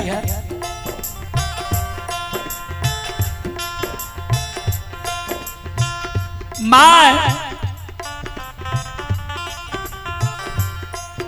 इस सब बात का सोच के माई कानल कानल गहवर के ओसार पर जाए छे गहवर के ओसार पर ज्योति बाबा की माँ सिर के पटके गहवर के ओसार पर माँ जार बेजार काने आंख से आंसू माँ के गहवर के ओसार पर गिरे जार बेजार काने बेटा के सोग में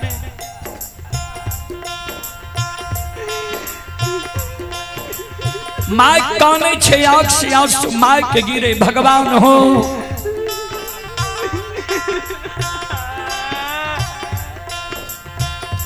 आज बेटा हमार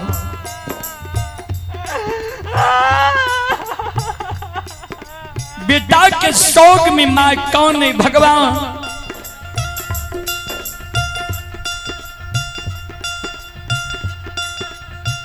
आज बेटा हमर नहीं अतई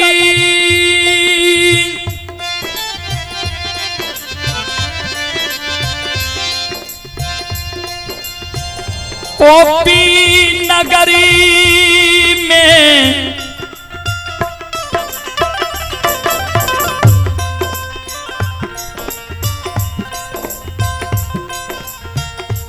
अन्याय भेजतई भगवान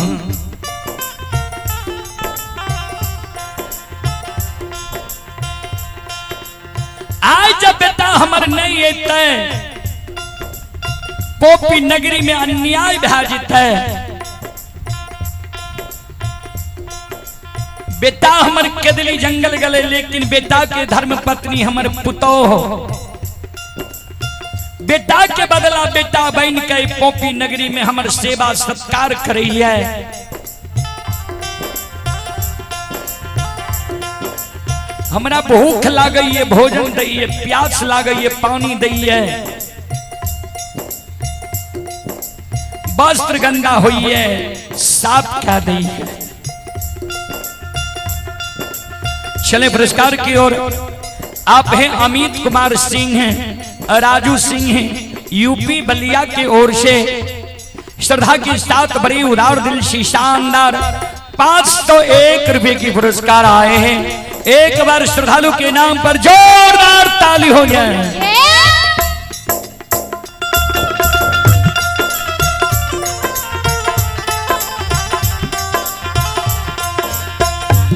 भगवान श्रद्धालु के मनोकामना को पूर्ण करें मां सरस्वती परिवार में बाल बच्चे को सद्बुद्धि सद्ज्ञान दे बाबा भोले भंडारी भंडार को भरे रखें जय हो दानी श्रद्धालु की जय हो दानी श्रद्धालु के समस्त परिवार की जय हो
श्रोता बंधु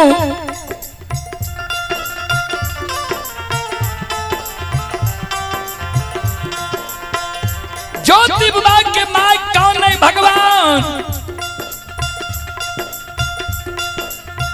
बेटा के दिली गले पुताओ हमारा, बेटा के बदला बेटा बहन के 12 बरस से पोपी नगरी में हमारे सेवा सत्कार करी है। भूख लागई है पुतो हमारा भोजन दइए, प्यास लागई है पानी दइए, वस्त्र गंदा होई है साथ क्या दइए। बेटा के याद आवई है पुतो हमारा धीरज बंधावई है, हर समय पुतो हमर मुंह लाग के बैठे है, हमर सेवा सत्कार क्या दइए। बेटा के दली गलई पुतोह के सूरत निहार के 12 बरस से पोपी नगरी में हम बुढ़ारी समय के बिता लिए। हो ठाकुर जी आज जब बेटा हमर नहीं अता है हमर पुतौ समझ जेते जे आब हमर स्वामी जी दुनिया में जिंदा नहीं है। हमर पुतौ होइत बिहान हमरा घर से निकल जेते, पर घर जाके शादी विवाह क्या लेते, हमरा घर के मान मर्यादा भूल जेते। बेटा के दिली गले पुतौ के सूरत निहार के पोपी नगरी में हम जिंदा रहलिए।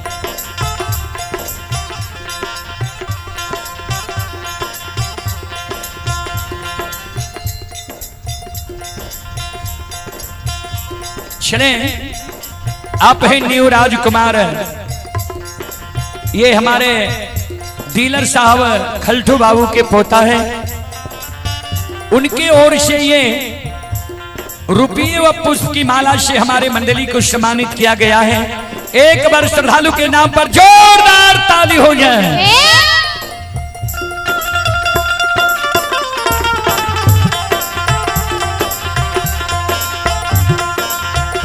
भगवान श्रद्धालु के मनोकामना को पूर्ण करे। मां सरस्वती परिवार में बाल बच्चे को सद्बुद्धि सद्ज्ञान दे। बाबा भोले भंडारी भंडार को भरे रखे। सेंटू महतो आदावारी के निवासी हैं। सेंटू महतो की ओर से 51 रुपए की पुरस्कार आए हैं। मिथुन कुमार एवं सन्नी कुमार की ओर से भी 51 रुपए की पुरस्कार आए हैं। श्रद्धालु को बहुत बहुत धन्यवाद, लाख लाख शुक्रिया, बहुत बहुत साधुवाद। जय हो दानी श्रद्धालु की जय हो, जय हो दानी श्रद्धालु के समस्त परिवार की जय हो।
समझ जेते जाब स्वामी हमारे दुनिया में जिंदा नहीं है, होत बिहान हमर पुतो हमरा घर से निकल जेते, पर घर जाके शादी विवाह क्या लेते, हमरा घर के मान मर्यादा भंग भे जेते।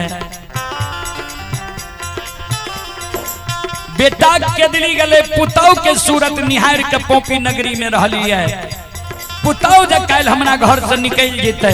हो धर्मराज बाबा, हो ठाकुर जी, आओ ये के करा सूरतिया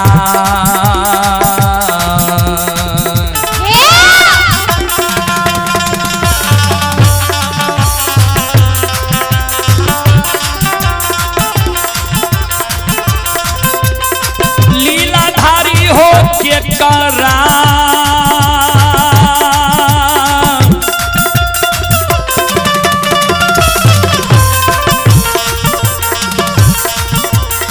राहो सुरतिया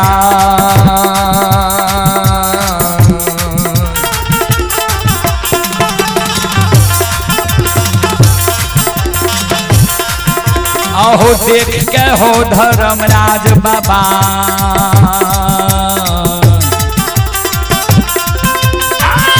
रहबै पोपी पूरा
यो सुनो सुनो सुन भैया सुन भई,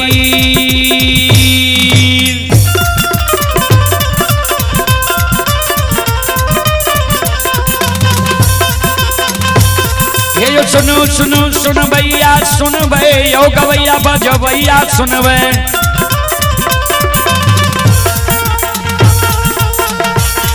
आये माँ बहना आधा बारी के सुन भई,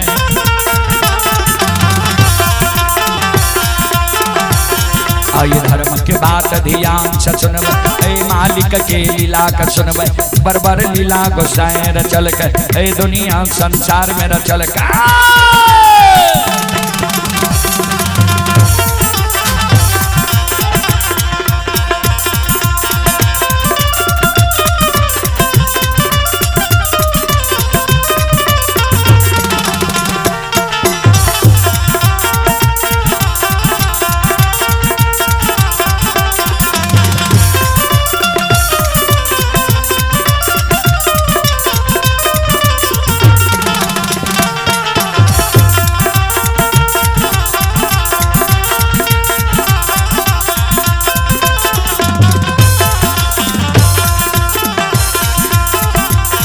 यो भाग के बेर भगवती का सुमरा,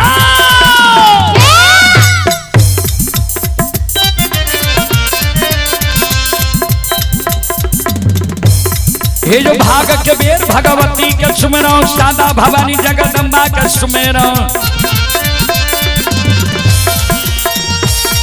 यो ज्ञान देवैया गुरु बाबा के सुमिरन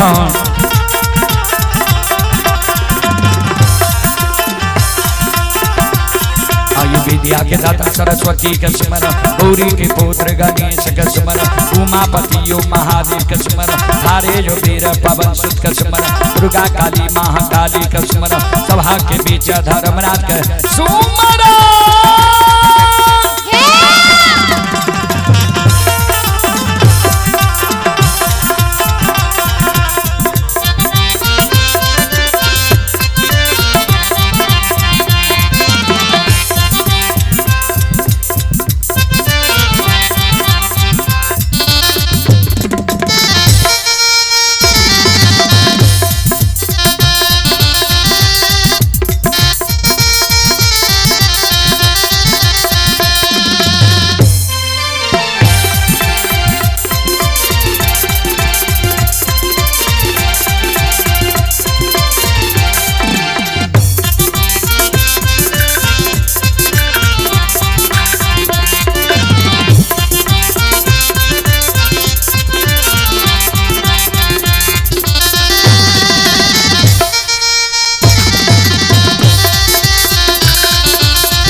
हे जो भक्ति के बस भगवान बसै छै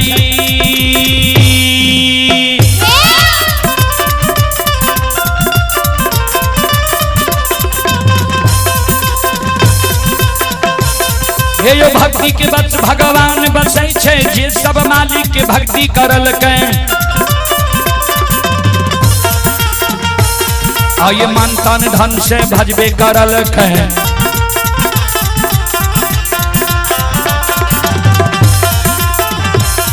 आये ओकर बेड़ा पार करल घड़ी में घोर गोसाई उठबै छै पल में परले मचाइए दै छै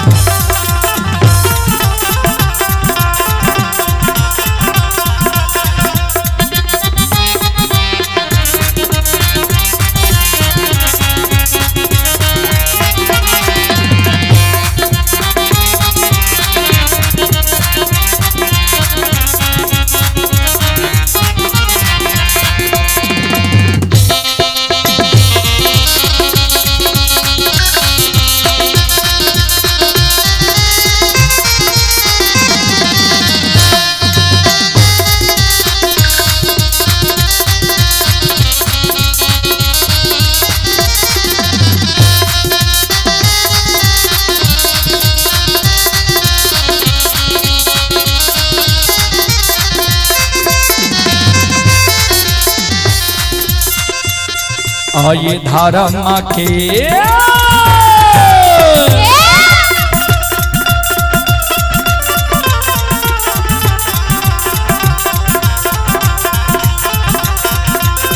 हे यो बाबा धर्म के लीला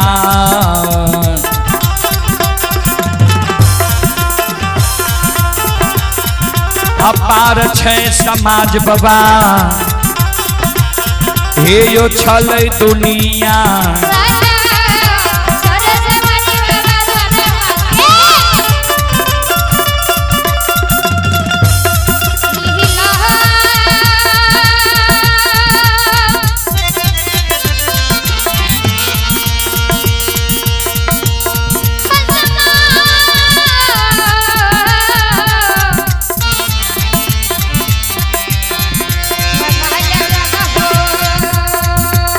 भक्ति के हो देव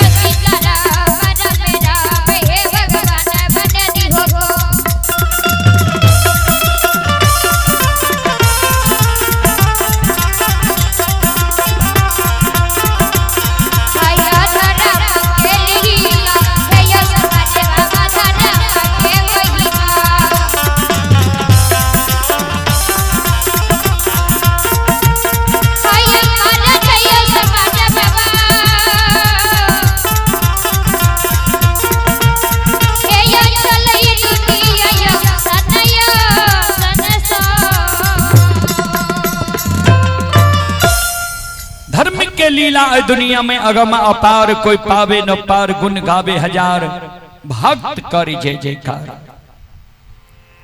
श्रोता बंधु, ज्योति बाबा के माँ जे कौने रहे,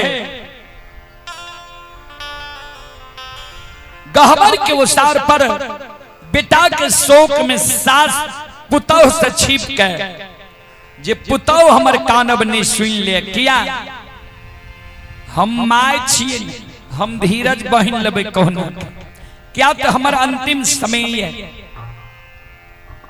जे पुतहुआ रानी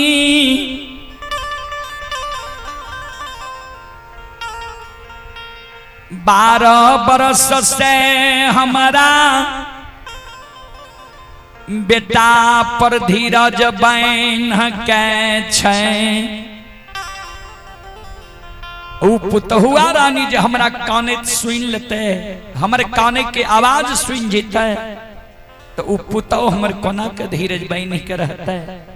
एहि कारण ज्योति बाबा के माँ पुतौ से छिप के गहबर के ओसार पर जाके काने, ज्योति बाबा के धर्म पत्नी कुलवंती जे 12 वर्ष से बिना पुरुष के छे, कोहबरे घर से पुरुष चल गए तिदली जंगल, उ कुलवंती नारी सास से छिप के घर में पलंग पर बैस के काना। ये हो ठाकुर जी, ओ धर्मराज बाबा, कहन दीन अदीन,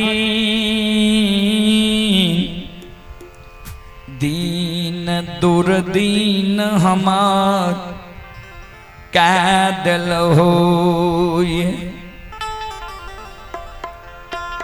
जे दाय माय जा दिन दुरागमन करा के आवे छे, सासुर में सुख मौज करे छे, हमर केहन दिन भगवान बना देलहा, जे 2 दिन दुरागमन करा के हमरा अइला भेले, हमरा स्वामी के सुख के हेर लेलहा, दुख दे देलहा, सुंदर शरीर हेर के कुरहिया शरीर बना देलहा। 12 वर्ष के लिए हमारा स्वामी के तो के दली जंगल ले गला।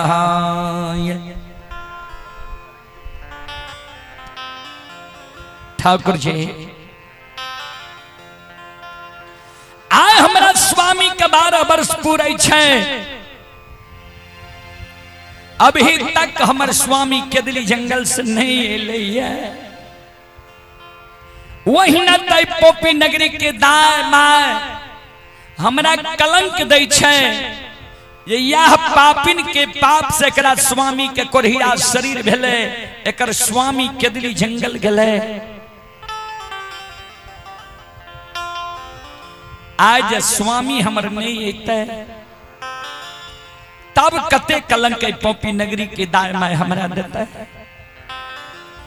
किया 6 महीना जो हमरा पुरुष के गला भेले, तय पोपी नगरी के दाय माय हमरा कहे जे जान पर घर जाके शादी विवाह क्या मिला, अब तोहर स्वामी जिंदा है तो स्वामी मर गेल है तो कथी रहे भरल यौवन युवा जवानी उम्र के मिट्टी में मिला रहल हो।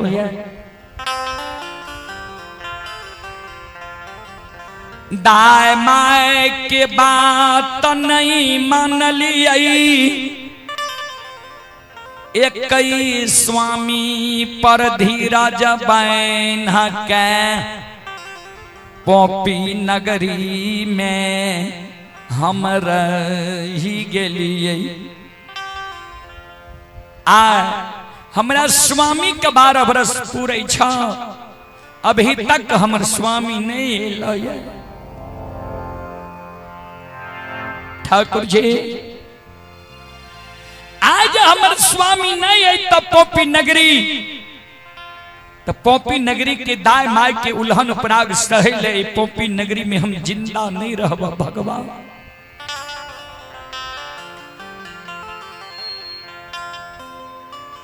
आय ज स्वामी हमर नहीं अतई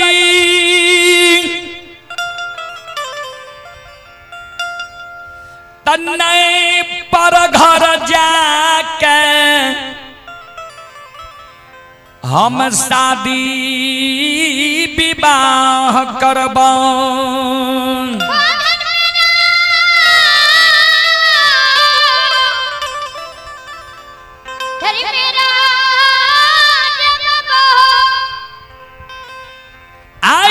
विवाह नहीं करब किया 12 वर्ष जब बिना स्वामी के पोपी नगरी में हम रह गलिए धीरज बहन के तो अब हम शादी विवाह कह के की करब नहीं भाई के बाप भाई के देहरी पर जेबा 12 वर्ष जर खेप खेप के पोपी नगरी में बिना स्वामी के रह गलिए बाप भाई के देहरी पर भाई करने के लिए तब हम नहीं हर जाके की करब नहीं जहर विष खा के हम मरबा जहर विष खा के जब मरबे न भगवान ता हमारा नैहर सासुर हर जगह लोग कलंक देते फलना के बेटी फलना के बहन फलना के पत्नी फलना के पुतौ जहर विष खा के मर ठाकुर जी स्वामी जा आए नहीं अतई स्वामी के सोग में अन्न जल पोपी नगरी में त्याग देव भगवान आपिया बाके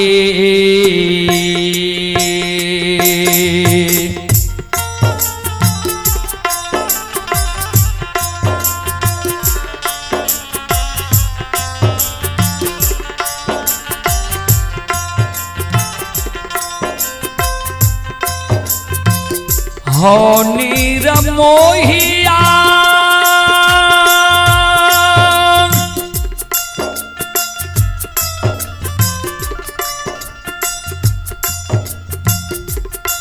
आहो पिया बा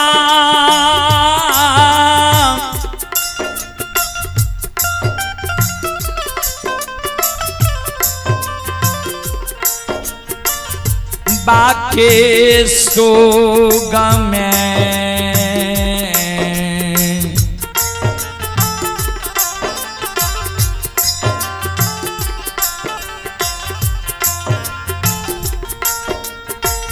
मैरिए जैबा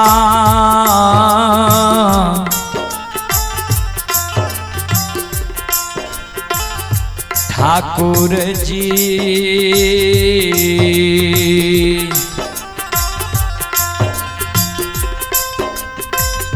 बाबा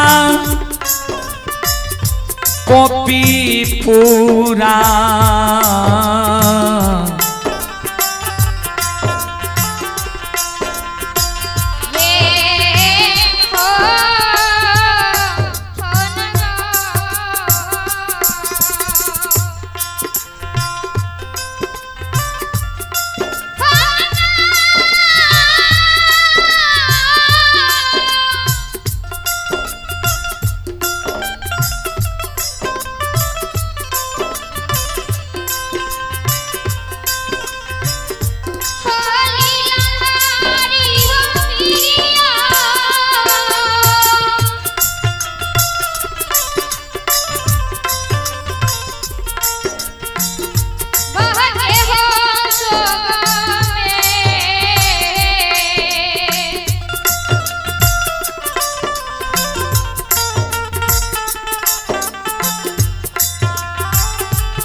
चले पुरस्कार की ओर। आप हैं रुदल महतो एवं विशाल कुमार, अदावारी के निवासी हैं। श्रद्धालु की ओर से 51 रुपए की पुरस्कार आए हैं। श्रद्धालु को बहुत बहुत धन्यवाद, लाख लाख शुक्रिया, बहुत बहुत साधुवाद। जय हो दानी श्रद्धालु की जय हो, जय हो दानी श्रद्धालु के समस्त परिवार की जय हो।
ज्योति बाबा के धर्म पत्नी का ने घर में पलंग पर बैठ के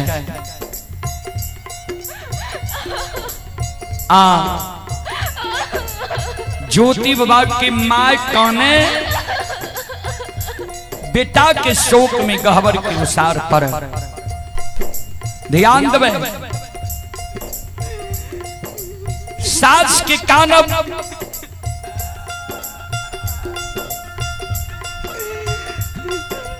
ज्योति बाबा के धर्म पत्नी सुन गले।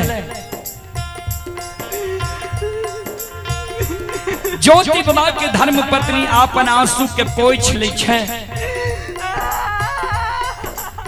दारू के सास लगावे छे, सास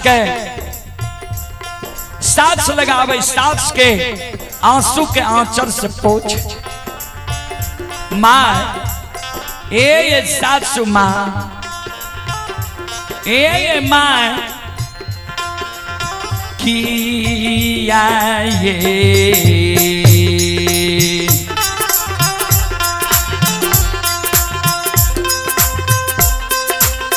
ये सासू माँ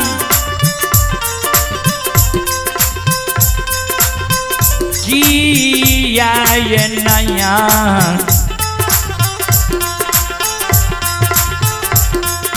नया नमस्ते।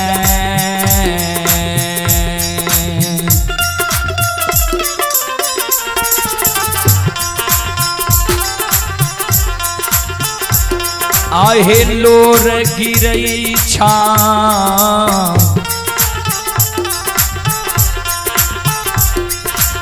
सासू माँ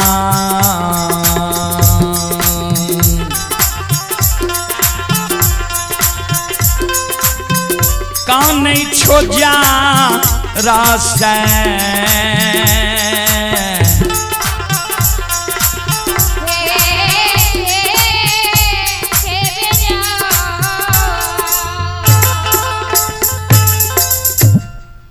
माँ किया यहाँ के आंख से आंसू गिर रही है, किया यहाँ जार बेजार कहानी छिए। चले पुरस्कार की ओर। आप हैं धर्मेंद्र मंडल, ग्राम झलारी, थाना ग्वालपारा, जिला मधेपुरा।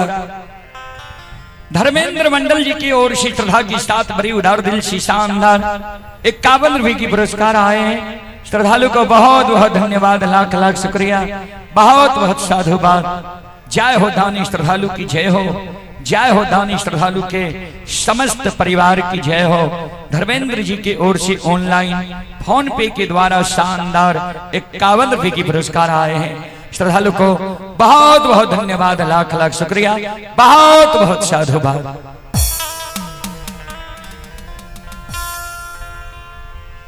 ज्योति बाबा के धर्म पत्नी जाकर सास के आंसू के आंचल से पूछे, मां की भेल जे यहाँ कानी छिया? मां सवेरे से यहाँ ने मुंह में अन्न ले लिए, ने जल ले लिए, यहाँ काने छिए, किया यहाँ के आंख से आंसू मां गिर रही है, किया काने छिए? चलू न ए सासू मां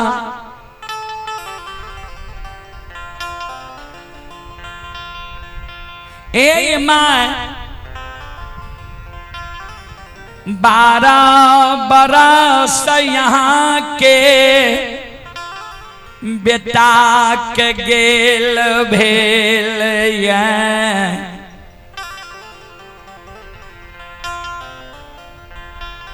12 बरस में यहाँ कहाँ कोनो दुख दिलो ये। मां 12 वर्ष यहाँ के बेटा का गेल भेल है कि यहाँ के हम समय से भोजन नहीं दिलो, कि यहाँ के जल नहीं दिलो, कि यहाँ के वस्त्र नहीं साफ क्या दिलो, कि यहाँ के हम सेवा सत्कार मां हम नहीं क्या दिलो ये। या अभागिन के मुंह से कोनो कठोर वचन निकल गए जे मां आ यहाँ सवेरे सवेरे काने छिए? मां की बेल किया काने छी? चलू न हाथ मुंह धोबू, भोजन क्या न लिया? अभी तक भोजन नहीं के लिए सासू मां। पुतहुआ रानी के शब्द सुन ज्योति बाबा के मां रंभावती कानई। अब हम भोजन खा के की करबे? इतने दिन भोजन करे रहिए जे जिंदा ज रहबे। बाबू जब 12 वर्ष पर केदली जंगल से अते, बाबू के नजर के सामने में जब मर जेबे तो हमरा बाबू के हाथ से बुढ़िया माई के मुंह में आग पड़ जेते। भरोसा हमर टूट गेलिए। आब नहीं भरोसा होई छै जे बाबू के हाथ से भगवान बुढ़िया माई के मुंह में आग लिखल कई। बेटी आज हमर बाबू अते तो ठीक छे, आज बाबू हमर नहीं अते तो बाबू के शोक में हम अन्न जल त्याग देवे, प्राण के छोड़। तू हमारा घर से निकल के पर घर जाके शादी विवाह कर लिया, घर बैस जिया, हमरा बाबू पर से तू सुरता हटा लिया।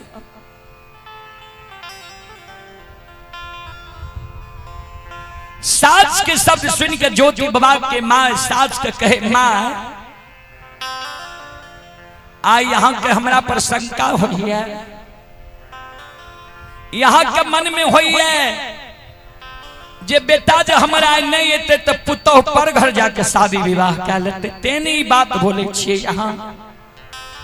हे मां यहाँ का जो हमरा पर शंका हुई है ताई गहवर के ओसार पर हम संकल्प ले छी।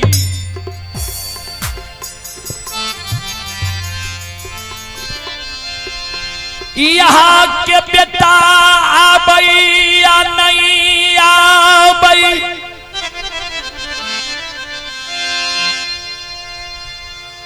जा तक यहाँ जिंदा रहबई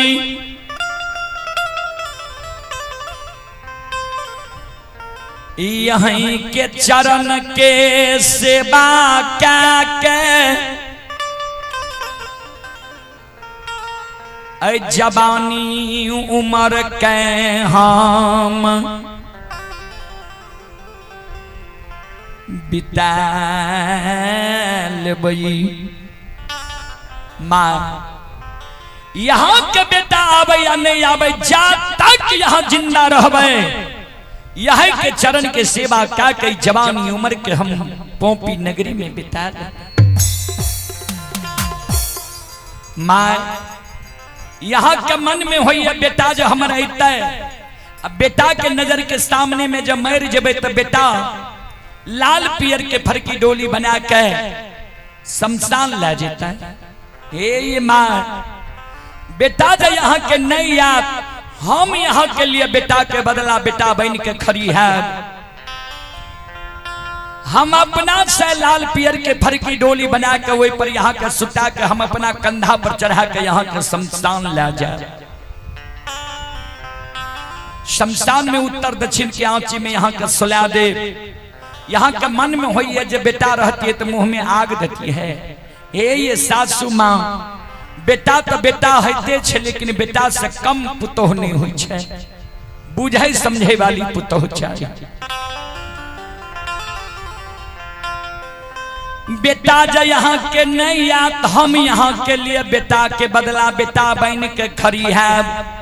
सात बंधन के ऊक बना लेबे अचरा कोपिन पहिर लेबे जना घूम घूम के बेटा माय बाप के मुंह में आग दे छे वही समान। हे ये सासू माँ आ घूमिए ये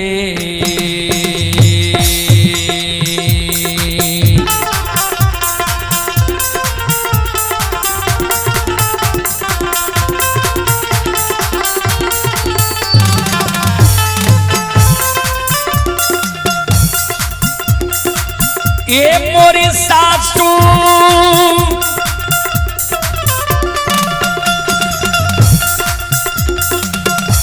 आए है घूमिए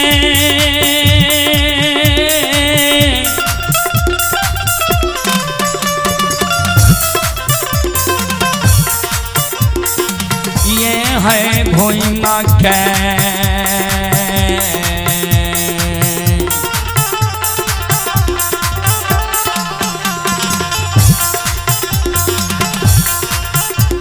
अहे अगिया दे बहे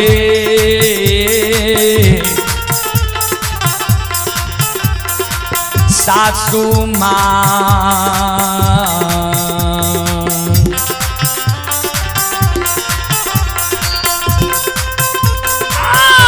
माता पोपी पूरा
चले पुरस्कार की ओर। आप हैं अनुषा कुमारी पिता रुदल महतो 51 रुपए की पुरस्कार आए हैं। रीसु बाबू रियांश बाबू अदाबारी के निवासी हैं, 51 रुपए की पुरस्कार आए हैं। और संजय महतो के सुपुत्र युवराज कुमार अदाबारी 51 रुपए की पुरस्कार आए हैं। श्रद्धालु को बहुत बहुत धन्यवाद, लाख लाख शुक्रिया, बहुत बहुत साधुवाद। जय हो दानी श्रद्धालु की जय हो, जय हो दानी श्रद्धालु के समस्त परिवार की जय हो।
आप ही मिथुन कुमार पिता अजय सिंह हैं, झुआ बहियार की ओर से 51 रुपए की पुरस्कार आए हैं।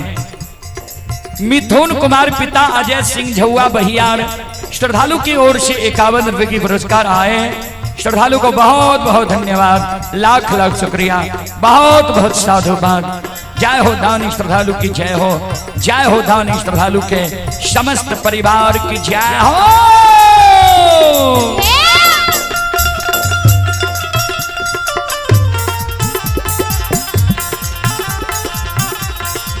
ध्यान दबाए,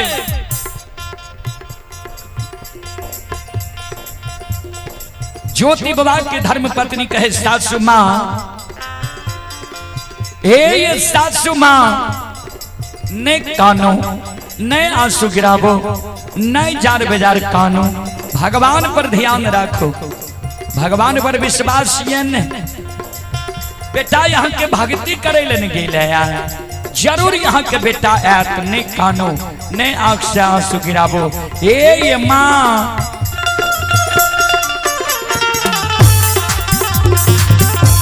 आओ ये बांधियो ये दिला में,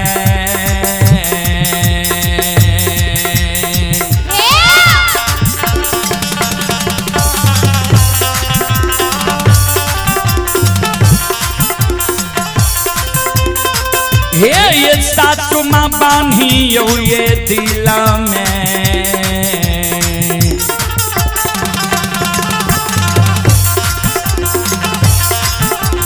धीरज बाये सासू माँ,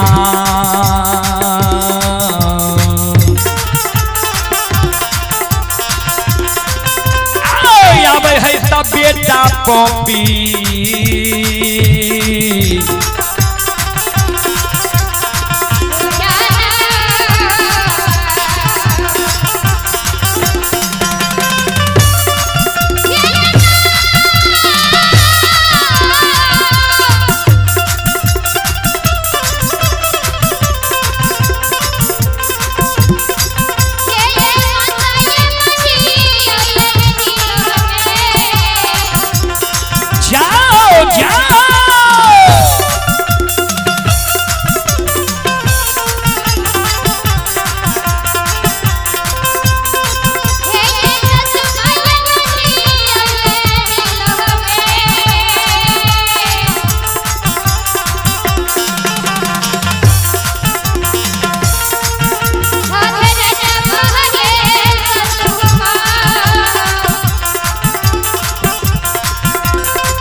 धीरज बांधो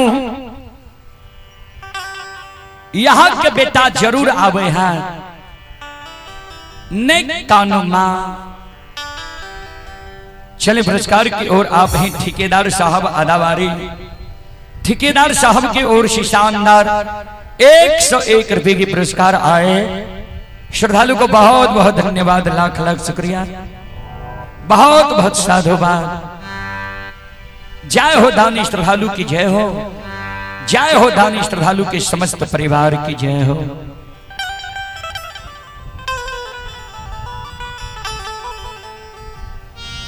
श्रोता बंधु मां बहन बाबू भैया सब ध्यान देवे।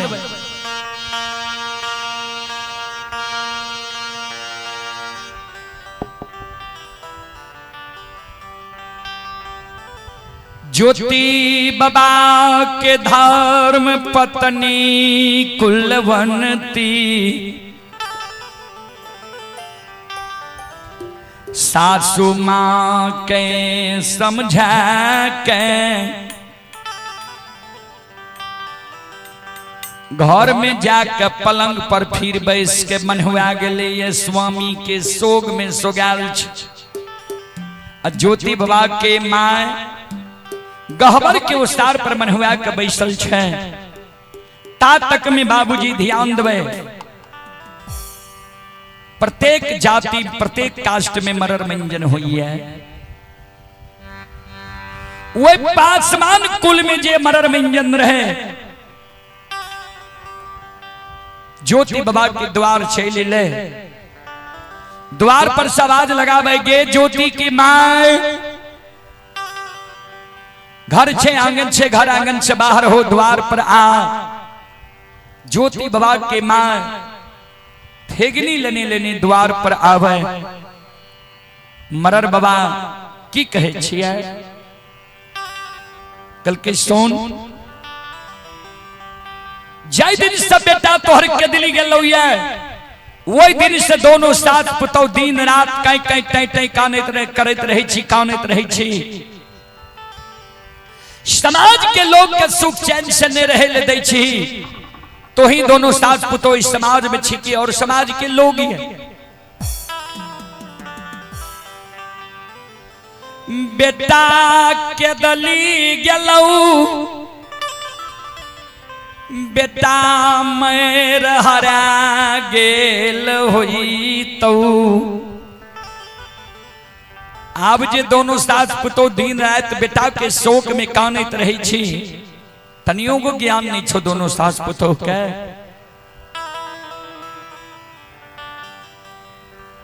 दोसर समाज होने से कहे अच्छा बुढ़िया बोलते हैं तोरा बेटा के गेला कते दिन भेलो ये,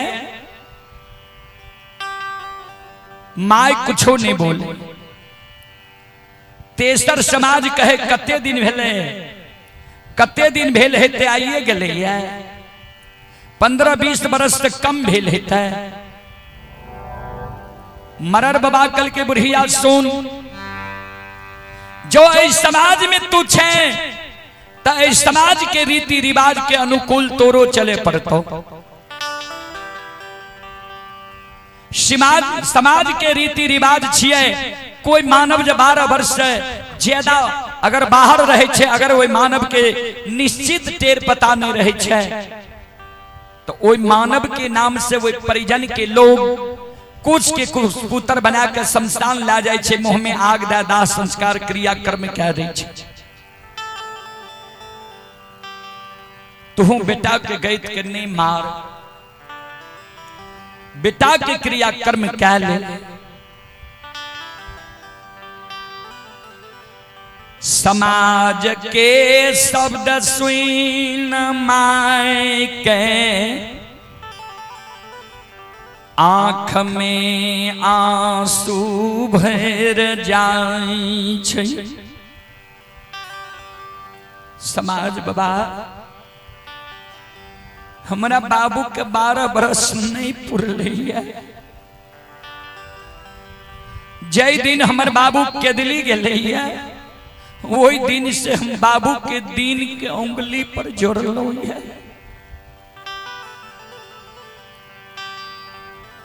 आए ज सूर्यास्त भै जईतई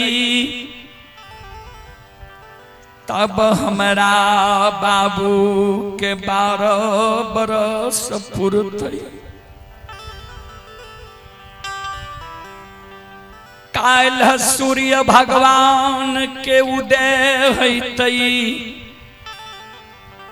हमरा बाबू के 13 बरस शुरू भए जेतै। मरर बाबा आय भर हमरा यहाँ सब समय दियो, बेटा न हमर नहीं छे, बेटा के बदला बेटा बन के हमर पुतौ हमरा घर में हमर मलकिनी बनल छे। आज हमर बेटा नहीं अते रात में दोनों सास पुतौ विचार लेबे, होइत बिहान यहाँ सब हमरा द्वार आए, बेटा के कुछ पुत्र बना के शमशान ले चल। भगवान पोता पोती नहीं दिल कई,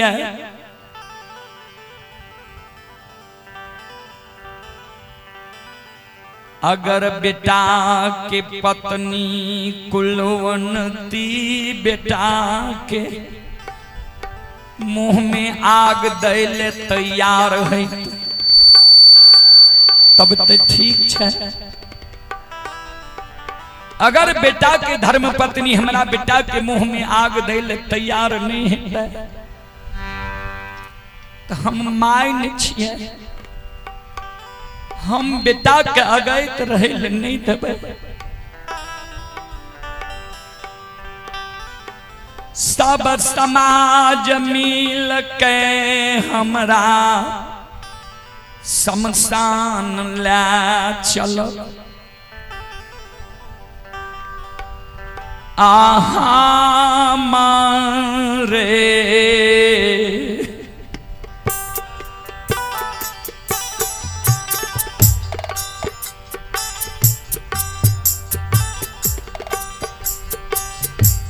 हाथ से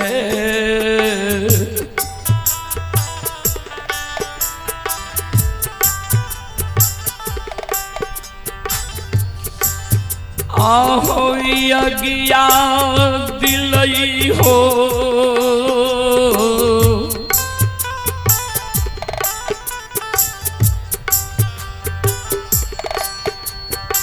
समाज बाबा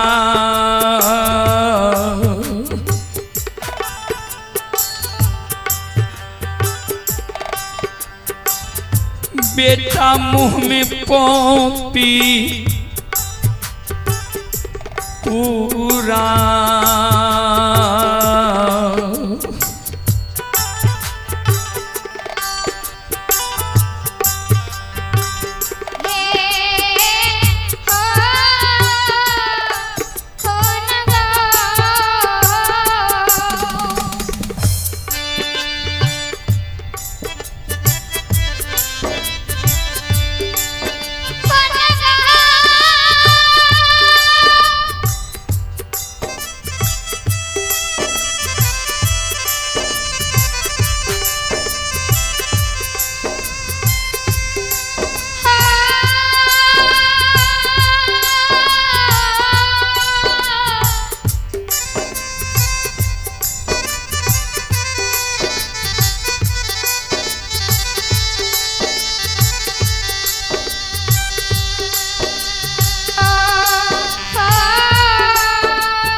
हे विधाता, हे ठाकुर जी,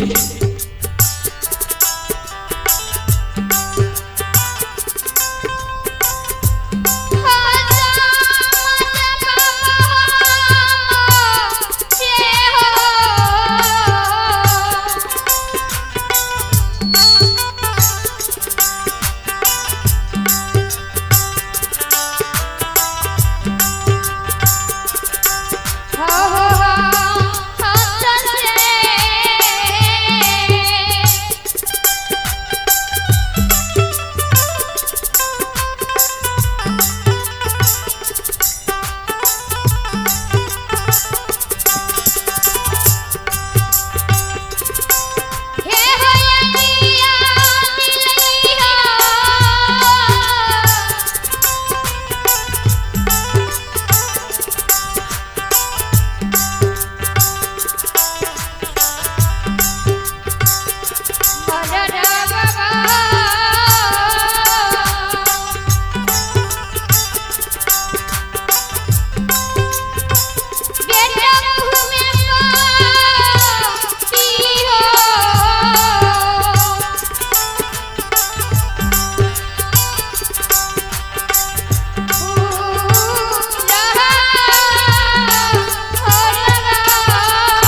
हमरे हाथ से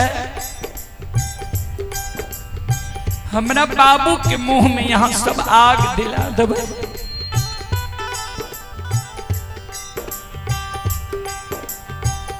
आन दीन आशा रही बेटा जैतई, बेटा के नजर के सामने में मर जेबे तो बेटा के हाथ से हमरा मुंह में आग पैर जेते। अब हम लागे छे निराश भए गेलिए। हमरे हाथ से हमरा बाबू के मुंह में आग दिला के, कुशपुत्र में आग दिला के दाह संस्कार क्रिया कर्म करे क्या दिया।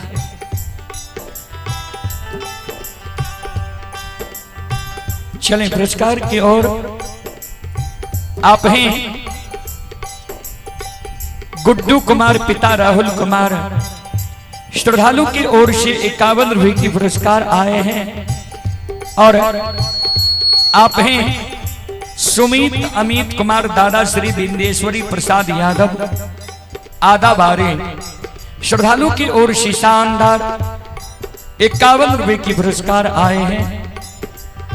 भगवान श्रद्धालु की मनोकामना को पूर्ण करें। जय हो दानी श्रद्धालु की जय हो, जय हो दानी श्रद्धालु के समस्त परिवार की जय हो।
समाज के लोग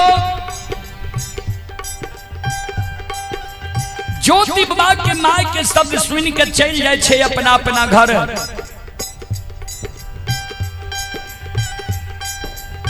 ज्योति बाबा के धर्म पत्नी टाट के ओर से ये बात सुने रहे।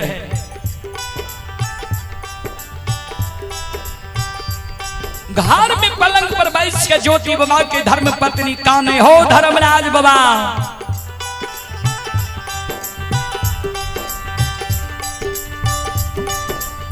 जय स्वामी के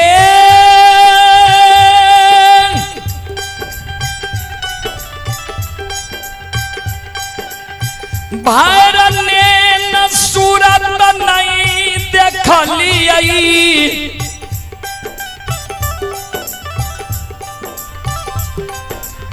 जय स्वामी के हृदय के बात नहीं कहलिए। नए स्वामी के हृदय के बात जान लिए।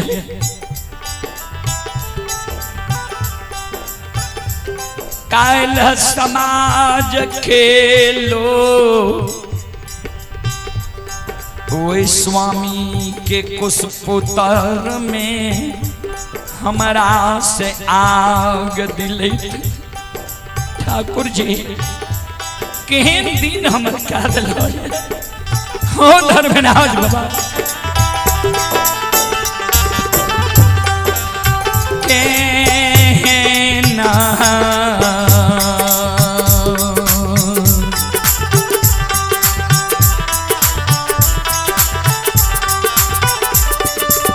लीलाधारी हो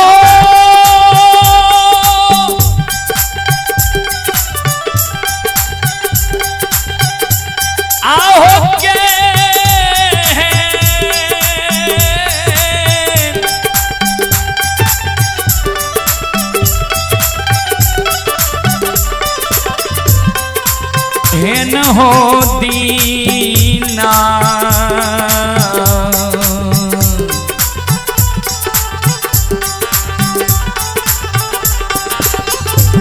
आहो कैल हो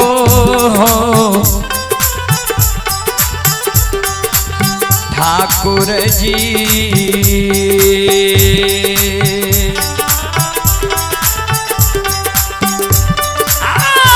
बाबा पॉपी हो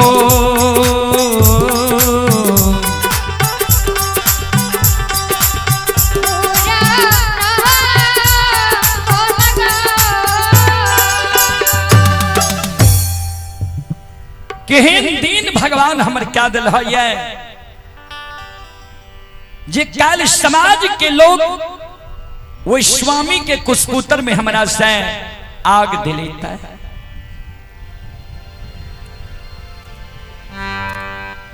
ज्योति बाबा के धर्म पत्नी के घर में काने माय उसार पर मनहुआल छे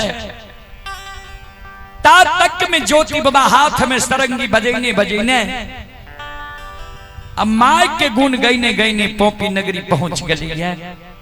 बाबूजी असली गोपी चंद रहती है तब ने अपन 10 द्वार भेल अपना द्वार पर है। नकली गोपी चंद के रूप में ज्योति बाबा सरंगी बजेने बजेने अपना द्वार पर पहुंच गई है। अशोक वृक्ष पर नजर पड़े छे ज्योति बाबा मन ही मन ठाकुर जी धर्मराज बाबा के धन्यवाद दे छे। भगवान धन्य तोहर लीला छा जे अशोक वृक्ष के एगो पात धरती पर नहीं गिरे ले है। चले पुरस्कार की ओर आप हैं बाबू लाल सिंह की सुपुत्र सुमित कुमार 21 रुपए की पुरस्कार आए हैं। श्रद्धालु को धन्यवाद। और आप हैं हिमांशु कुमार के ओर से 21 रुपए की पुरस्कार आए हैं। हिमांशु कुमार को भगवान की ओर से बहुत बहुत धन्यवाद, लाख लाख शुक्रिया। भगवान श्रद्धालु के मनोकामना को पूर्ण करे। मां सरस्वती सद्बुद्धि सद्ज्ञान दे। बाबा भोले भंडारी भंडार को भरे रखे। जय हो दानी श्रद्धालु की जय हो, जय हो दानी श्रद्धालु के समस्त परिवार की जय हो।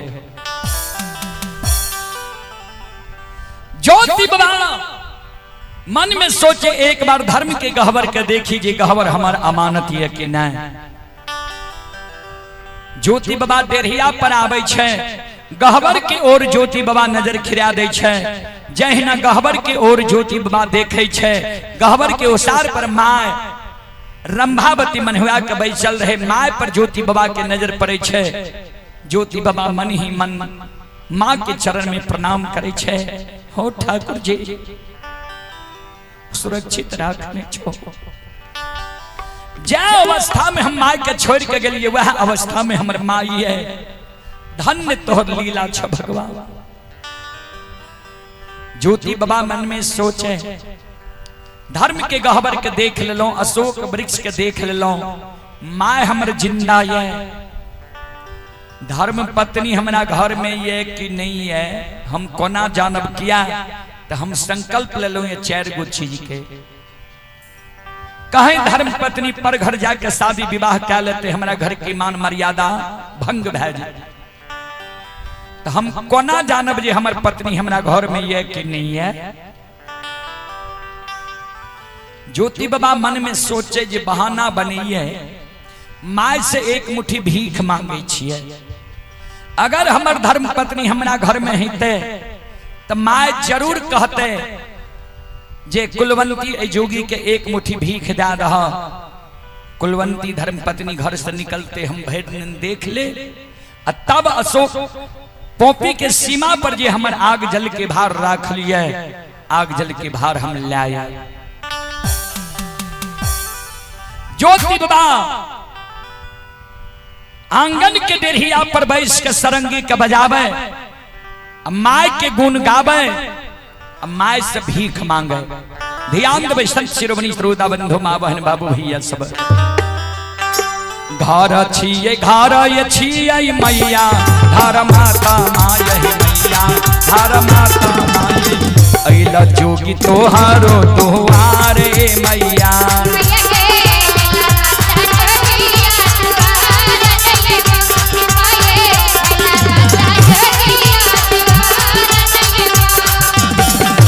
माता जोगी मैया बाहर ताय पानी है बाहर ताय पानी दोनों है छे एक ही सामान मैया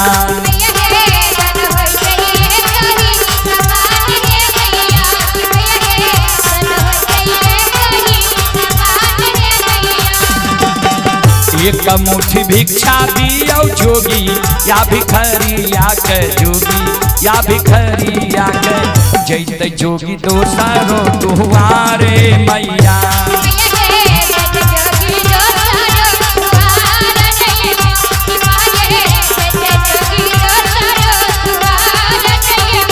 धर्म के कारण बनलो जोगी या फकीरिया है जोगी या फकीरिया है घर द्वारा देलिए दिशारे मैया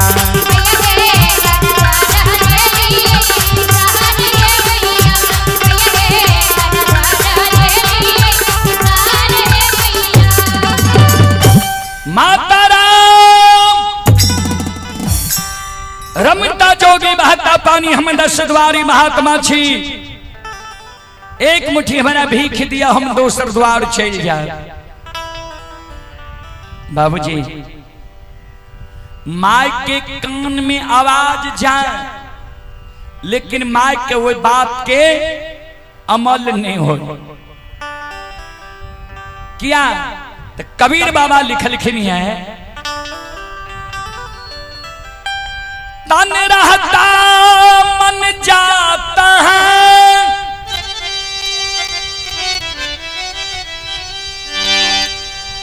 मन रहता तन जा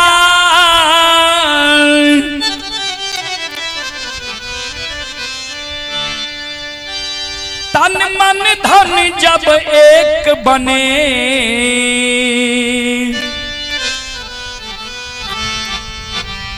तब हंस कबीर कहा तन रहता मन जात है तन छे ए जगह भक्ति भजन सुने में लागल मन जे है जे हो भगत सुन के की है ते रुदल पजियार के भगत के सेटो में सुनते रहे छिए घास भूसा लाए माल जाल खेते जे बहियार में घास भूसा करे हेते ओकरा कान में जब बाजा के आवाज जाए हेते ओकरा मन में हेते जाए घास भूसा छोड़ देती है सहरसा जिला से रुदल पजियार लिए भगत सुन लेती है पुण्य के भागी बनती है तो कबीर बाबा कहलखिन ये तन रहता मन जात है मन रहता तन जात तन मन धन जब एक बने तब हंस कबीर कहा माय के तन रहे गहबर के उसार पर मन रहे बेटा पर जे अभी तक बेटा हमर नहीं ले ये बेटा के साथ की भेले नहीं भेले माय के ई चिंता सताए रहले है जब वो बात के अमल माय के नहीं होई छे ज्योति बाबा दोसर गीत गावे लागल सरंगी बजा के दोसर गीत गावे लागले ध्यान से सुनबे आये घर छियै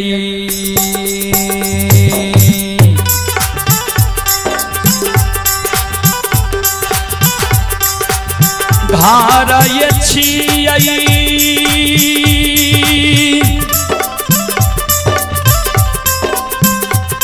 मैया धारा माता माये यहाँ अइला मैया जोगिया दुआर मैया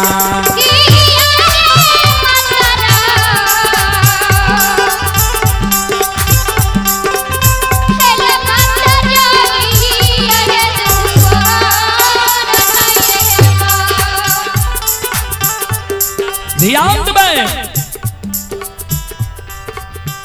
गोपी चंद जब भिक्षाटन के लिए निकल रहे तो ओकर माता जी गोपी चंद से की कहल के रहे ध्यान से सुनबे सबके तू तुअरिया रे बेटा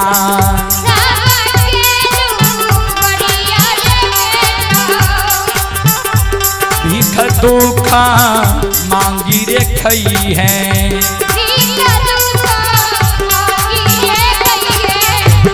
बहिना रे दुआरिया मत कहूँ जई है रे बेटा।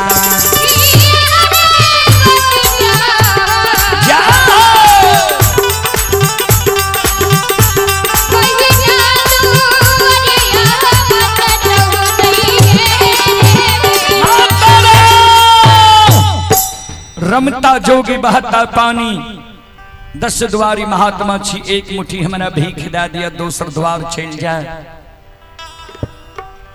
आई बेर माय के श्रवण कान में आवाज गले, ये माय थेगनी ले छे, गहवर के ओसार पर से माय चले छे।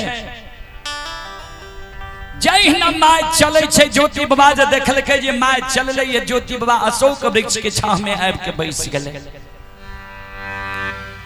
माय थेगनी लेने आवे छे अशोक वृक्ष की छाह में। चले पुरस्कार की ओर। संत शिरोमणि सरोदा बंधु आप हैं आरोही कुमारी मुंगेर, पिता गौतम कुमार। आरोही कुमारी की ओर से शानदार 51 रुपए की पुरस्कार आए हैं। बच्ची को शुभ आशीर्वाद, भगवान से कामना करता हूँ भगवान बच्ची को मन की मनोकामना को पूर्ण करे। माँ सरस्वती सद्बुद्धि सद्ज्ञान दे, बाबा भोले भंडारी भंडार को भरे रखे। जय हो दानी श्रद्धालु की जय हो, उनके समस्त परिवार की जय हो।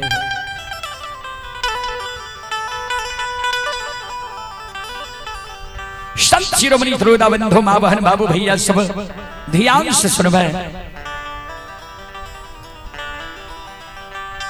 श्रोता भगवान अनयो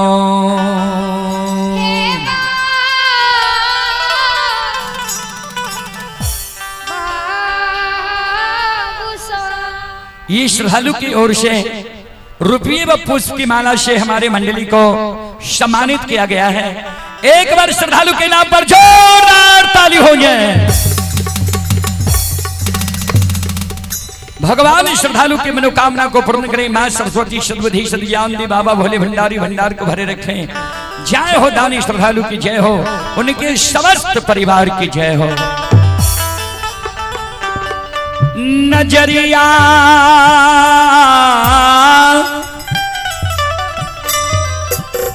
खोला हो बाबा,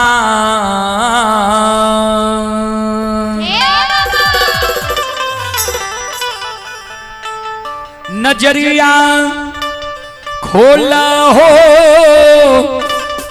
बाबा, भक्तिल तोहर दुआरिया नजरिया खोल हो बाबा। हो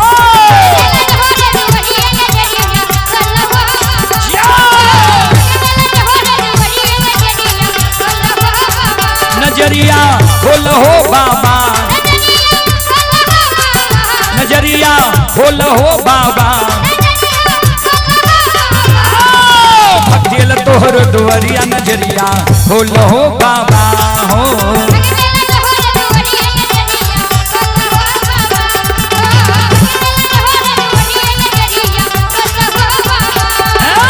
अंधा के आंख दे छकुढ़िया का काया, बांधी के पुते निर्धन के माया। अंधा के आंख दे छकुढ़िया का काया, बांधी के पुते निर्धन के माया। मन के मनोरथ पुराबा, बाबा सेवक के भाग जगाबा। बाबा मन के मनोरथ पुराबा, बाबा सेवक के भाग जगाबा। नजरिया खोल हो बाबा, नजरिया खोल हो बाबा। भक्तिल तोहर दुआरिया नजरिया खोल हो बाबा। हो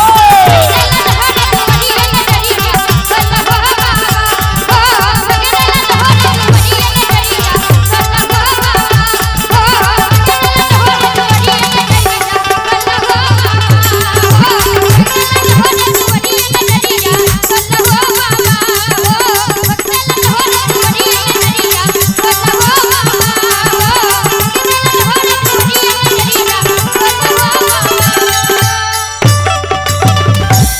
बोल बोलो सच्चे दरबार की। ज्योति बाबा के माय थेगनी लेने लेने अशोक वृक्ष के छाह में ज्योति बाबा लग पहुंच गए। ज्योति बाबा के सूरत अनमोल भगवान बने रहे। ज्योति बाबा के सूरत देख के ज्योति बाबा के सूरत माय के मन के मोह ले लेके ज्योति बाबा कहे माता राम हमरा एक मुट्ठी भीख दिया न हम दोसर द्वार चल जा। ज्योति बाबा की माँ ज्योति बाबा के कहे हे हो जोगी बाबा माय नहीं पहचान सकले जी हमर बेटा छिए। ए जोगी बाबा एगो प्रश्न तोरा हम पूछे छिया वो प्रश्न के हमरा तो जवाब दे तब तोरा हम भीख देबो। कहते कहल के माता राम बाजू की कहे छिया कल के सुना। कहन या भागीन माय के कोई खसे तोहर जन्म भेलाय। कौन एहन अभागिन माय तोरा एहन सुंदर द्वितीया के चांद के मलिन करे वाला बेटा के 9.5 महीना गर्भ में धोइल के 10 हाथ के सारी सोयरी में सरा दिल के साल 2 साल गंदा के पुछने ही थे अपना भूखी रहे के माँ बेटा बेटी की पालन पोषण करे।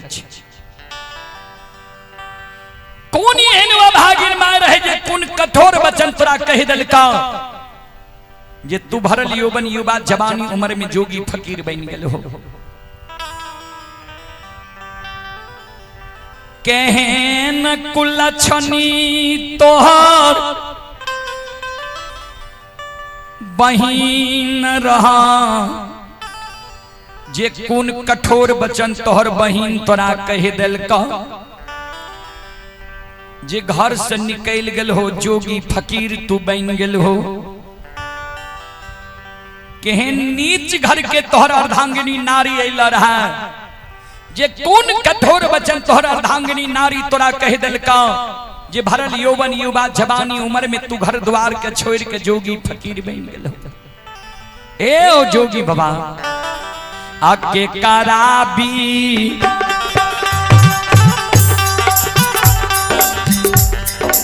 वियोग से हो जोगिया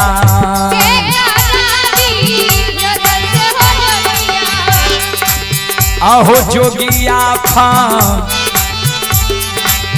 की रहो बनला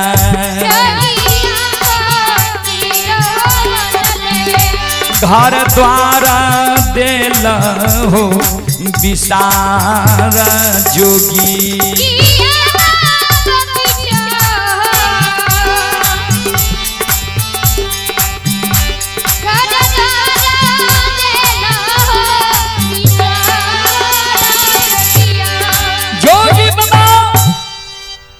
केकरा वियोग से तू जोगी फकीर बनल हो घर द्वार के त्याग दिल हो तनी हमरा बताव।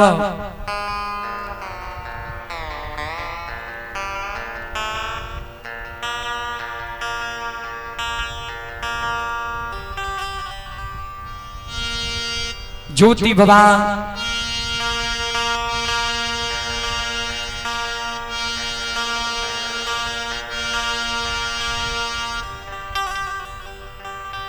माय के शब्द सुन के मन ही मन में सोचे जे देखा हमारा माय के हृदय कतेक पवित्र छै।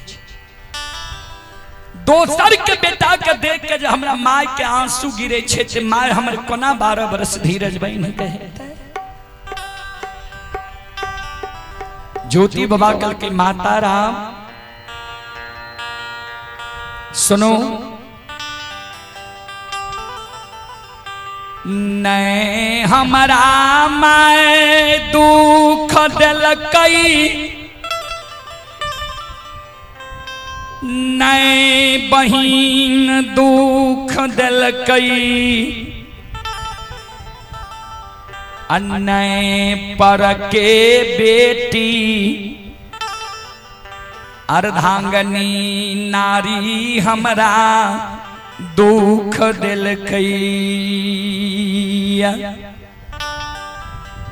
मातारा नहीं हमरा माय दुख दिलकै, नहीं बहिन दुख दिलकै, नहीं पर के बेटी अर्धांगिनी नारी हमरा दुख दिलकैया। माय कल के नहीं तोरा माय दुख दिलका, नहीं बहिन दुख दिलका, नहीं पत्नी तोरा दुख दिलका,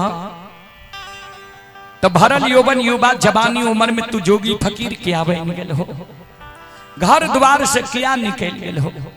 यहन सूरत तोहर छो कोना के तोहर माय धीरज बन के हेता। ज्योति बाबा कल के माता राम सुनो,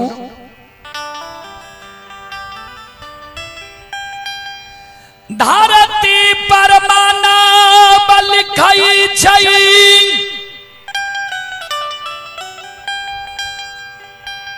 धरती पर के लिखल का के मानव हाथ से मिटा दै छै।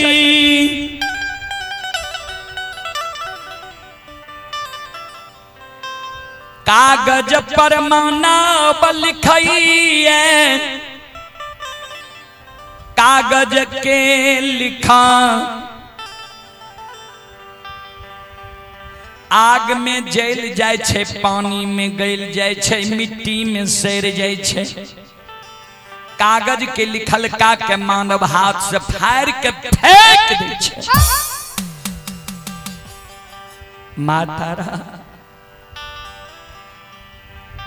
लेकिन विधि विधाता दिनकर दीनानाथ दीनबंधु सरकार जे मानव के छठी रात में लीलार में लिख दे छे। हे मां, हे मेरी मैया, से मैयो हे गई विधाना के,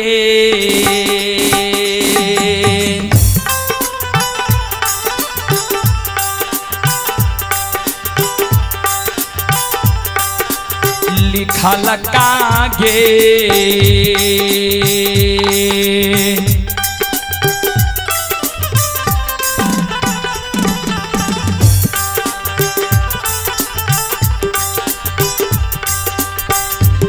हे गई नहीं मिटै छै गे,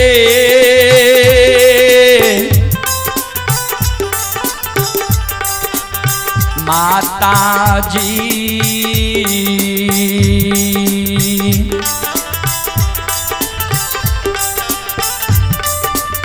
नहीं मिटै दुनिया गे।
माता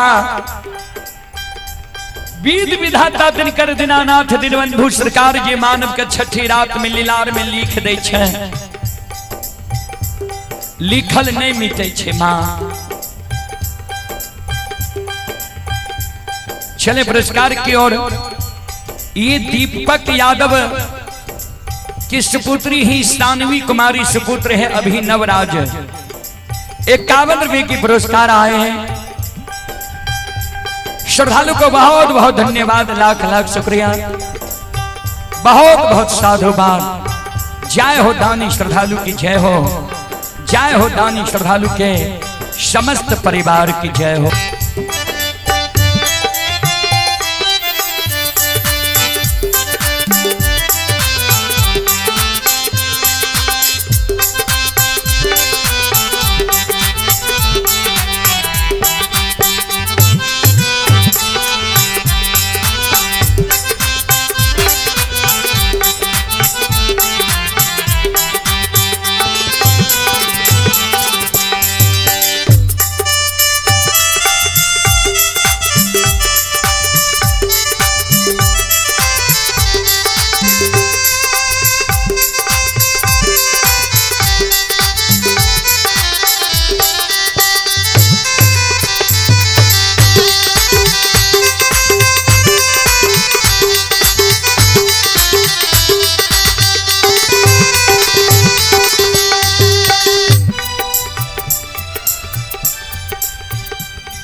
ज्योति बाबा माई के कल के माता राम विधाता के लिखल नहीं मिटे छे। अब कह दिलो न माँ, अब हमरा एक मुट्ठी भीख दिया, हम दोसर द्वार चल जाए। जय हिना ज्योति बाबा कल के एक मुट्ठी भीख दिया, दोसर द्वार चल जाए। माय कल के हे ओ जोगी बाबा के कर कमाए तोरा भीख दबा। माय जे कल के कर कमाए तोरा भीख दबा। ज्योति बाबा मन में सोचे यह मौका छे, माय से पूछ रही छे जे यहाँ का बेटा पुतोह नहीं है। अपने ने माय कह देते जे बेटा कदली गले पुतोह घर में छे कि नहीं छे, अपने ने माय हमरा कह देता है। ज्योति बाबा कहे माता राम यहाँ जे कहे छे केकर कमाए तोरा भीख देबा, यहाँ का बेटा पुतोह नहीं है। बेटा पुतोह के नाम जल के ज्योति बाबा के माँ कहने लगा, हे ओ जोगी बाबा तोरे सन के बेटा जोगी हो,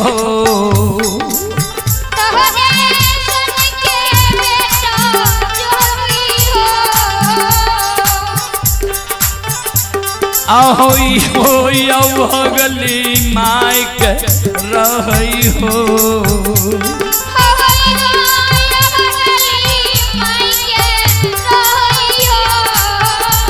आहो धर्म के भगता पंजियार हो।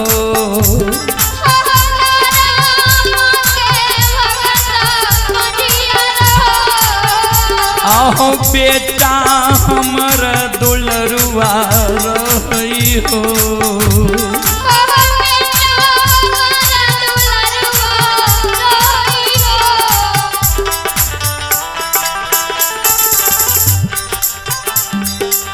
तोरे सन के एगो बेटा भगवान इहो बुढ़िया माइक देने रहे। बेटा हमर धर्मराज के भगता पजियार रहे। धर्म के चूक में हमर बेटा चूक गए। भगवान हमरा बेटा का माफ नहीं कैलकै। माइयो के छोड़ के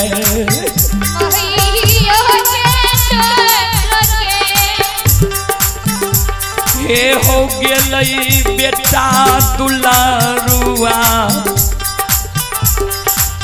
गेले के दाली हो बन जान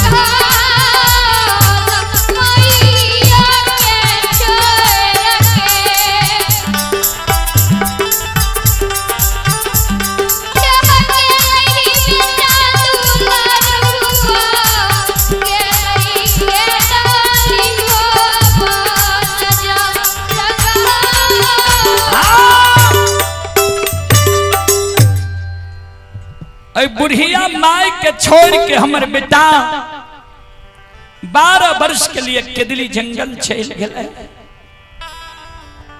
वहां बेटा के आशा में हम जिंदा छिए।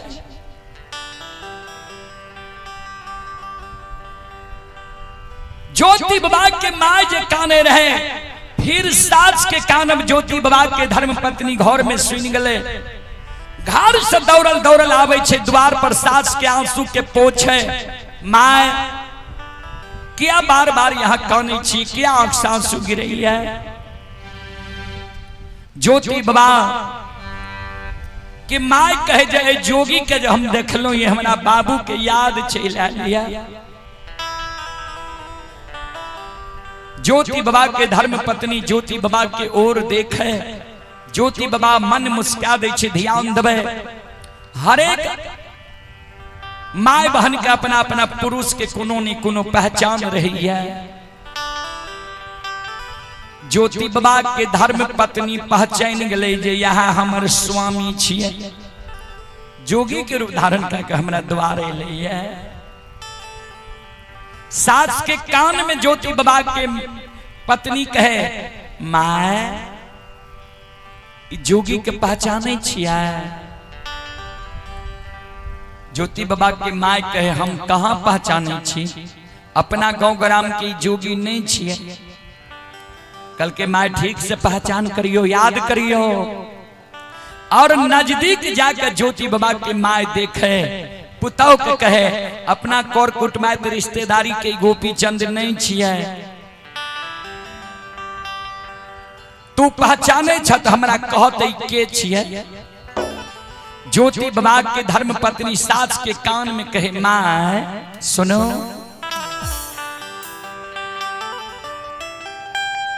जय बेटा के कारण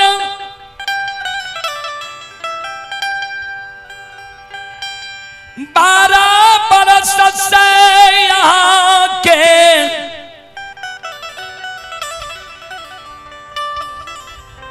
आँख से आंसू गिर रहल ये।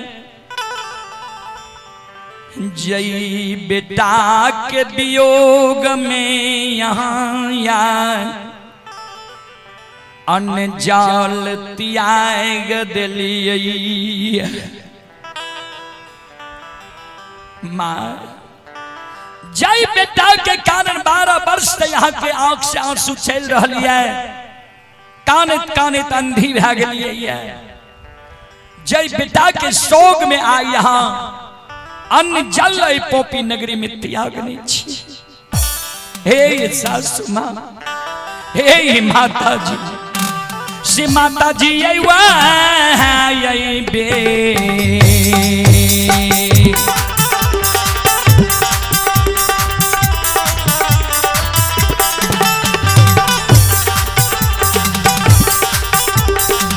बेटा ये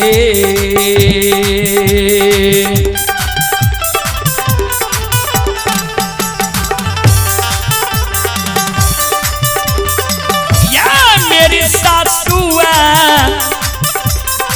है ये बेटा ये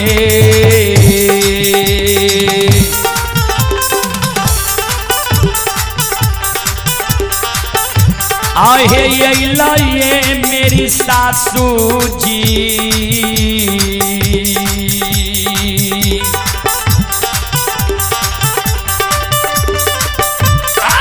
जोगी रूप में पोपी पूरा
माए यहाँ नहीं पहचान लिए बेटा के, वह बेटा यहाँ की छिया।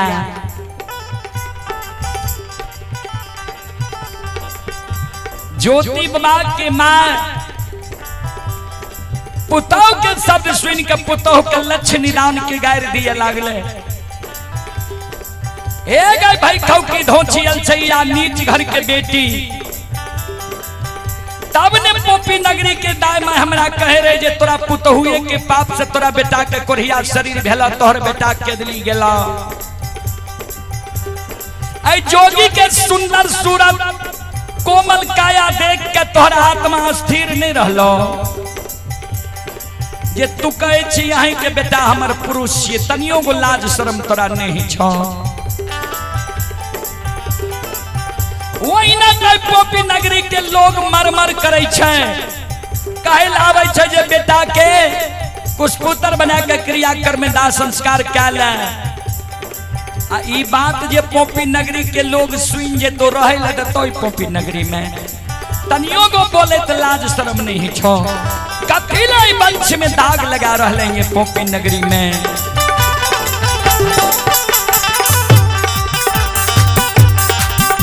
आओगे कथिल वंश में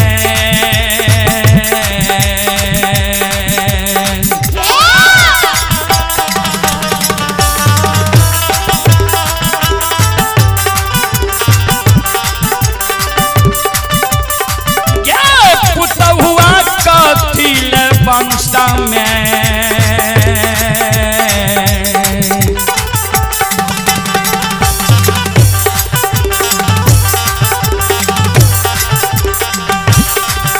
आगे दाग लगबै छे पुतहुआ।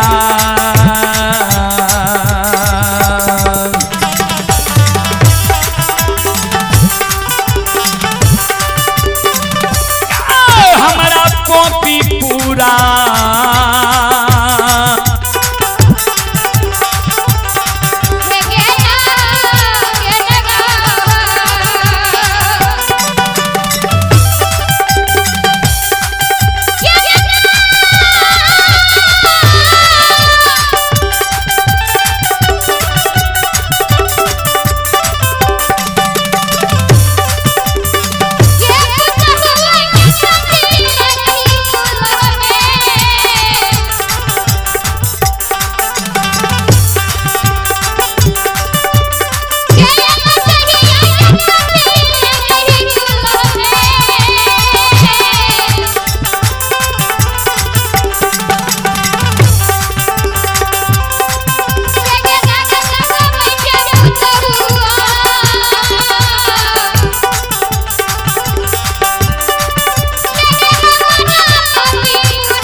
हेलो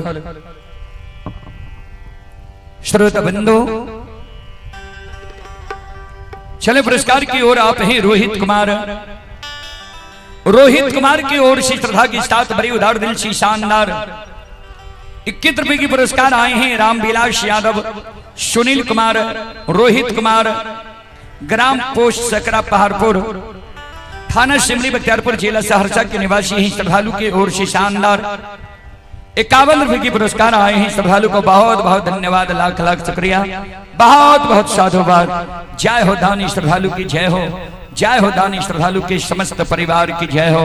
और आप हैं सुवलेश कुमार पिता लाला महतो, श्रद्धालु की ओर से शानदार 51 रुपए की पुरस्कार आए हैं। विवेकानंद पिता कुंदन सिंह, श्रद्धालु की ओर से 51 रुपए की पुरस्कार आए हैं। गंगा कुमार सुपुत्री हैं प्रेरणा यादव, 101 रुपए के पुरस्कार आए हैं पूनम देवी ग्राम अथवानी परबत्ता की ओर से शानदार। ये पूनम देवी ग्राम अगवानी परबत्ता की ओर से शानदार 51 रुपए के पुरस्कार आए हैं। और आप हैं उदय रजक ग्राम जमुआ की ओर से 51 रुपए के पुरस्कार आए हैं। अभिषेक कुमार ग्राम जमुआ 21 रुपए के पुरस्कार आए हैं। भगवान सभी श्रद्धालु के मनोकामना को पूर्ण करे। मां सरस्वती सद्बुद्धि सद्ज्ञान दे। बाबा भोले भंडारी भंडार को भरे रखे। जय हो दानी श्रद्धालु की जय हो।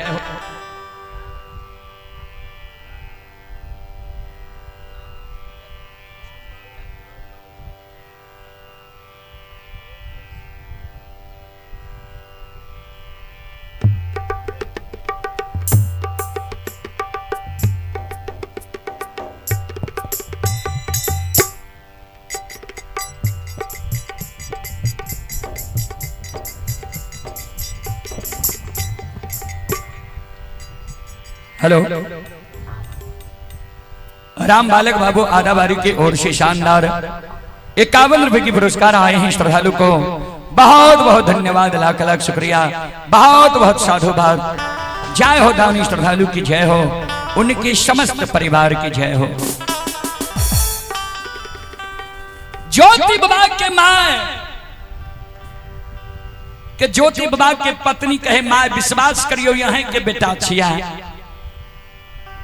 कल के जे बेटा के हम बच्चा से पालन पोषण कर जवान के लिए शादी विवाह दुरागमन करा दिलिए, वो बेटा हमारा नहीं पहचान लगे, हम वो बेटा का नहीं पहचान लिए। तोरा दुए दिन हमारा घर एला भेलो, हमारा बेटा के तू पहचान गली, कथी ले हमारा घर में कलंक लगा रहे है। ज्योति बाबा के धर्म पत्नी कानी माये विश्वास करियो यहाँ के बेटा छी। माँ जोगी के रूप में अपने के द्वार आलिए। माँ कल के अच्छा तो सुन, जय दिन हमारे बेटा केदली जाए रहे तू हमारा बेटा के पाछा लग गली, सीमांत तक गली। हमारे बेटा तोरा झाइल मंजीरा लाबे ले भेज लको, झाइल मंजीरा ला के गली ता तक में हमारे बेटा चल गले। तो तू कहले रहे जे दूगो संत सीमान पर मिलले रहे, हमरा कल के लौट के चल जा। पतिव्रत धर्म के पालन करी हो, सास के सेवा करी हो। आचर में गांठ बहला जे दिन तोहर पति परमेश्वर के दिली से वो दिन आचर के गांठ खुल जेता। देख तोरा आचर के गांठ खुल लो यकीन है। ज्योति बाबा के धर्म पत्नी कल के माय आए वो सारी पालट के ने छी। चलियो ने देखबे जरूर आचर के गांठ खुल गेल हेते। सासु ये पुतहुआ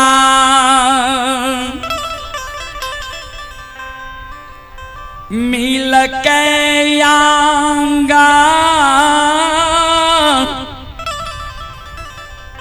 आचर के गांठ देखैले जा रहलैया।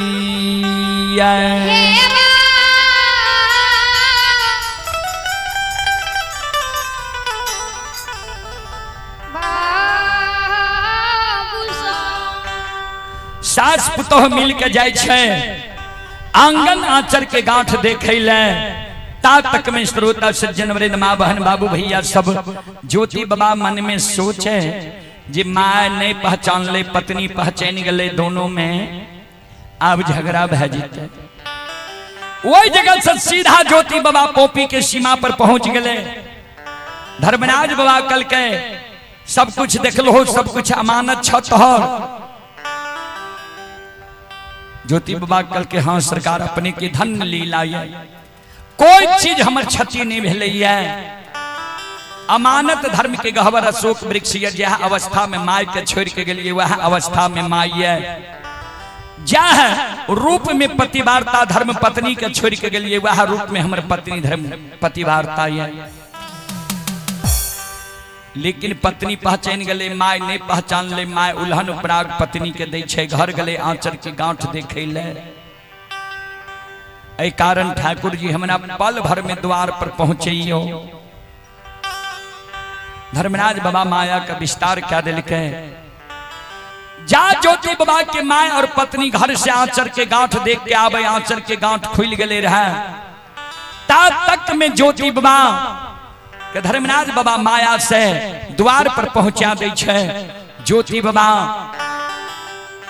आग जल के भार लाकर धर्म के गहवर में प्रवेश करे छे। धर्म के गहवर में आग जल के भार के राखे छे। दोनों कर जोड़ के एक पैर पर खड़ा भ जाय छे। ठाकुर जी हम जे संकल्प लेलिए है वो संकल्प आय हमर पूरा भ गेलो। गहवर घर से ज्योति बाबा बाहर होय छे, आंगन आवे छे। आंगन में माय खड़ी रहे। ज्योति बाबा दोनों कर जोड़ के माय के चरण में प्रणाम करें।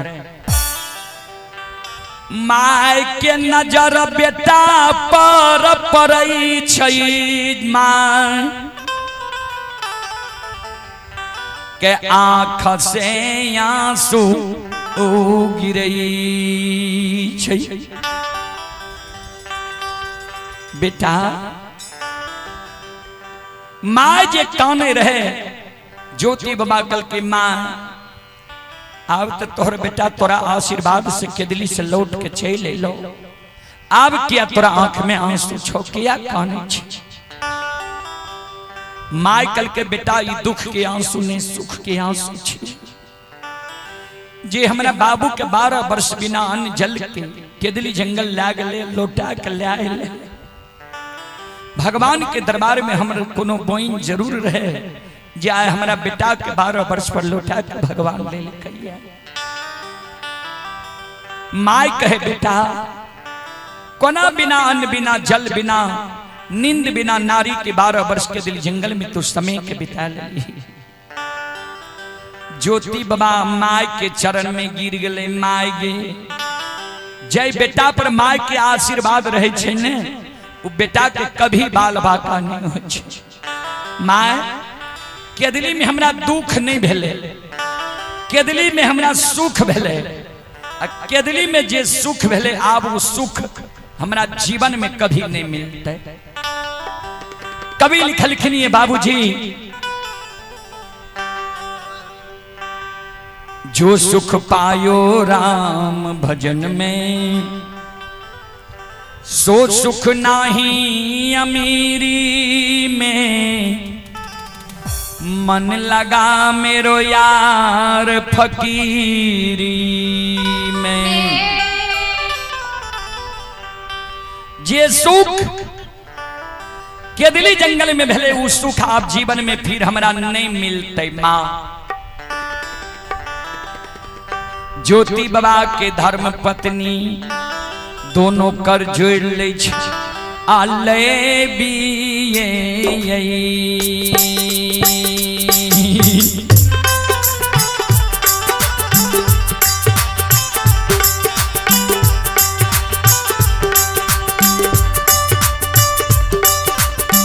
हे पति बारता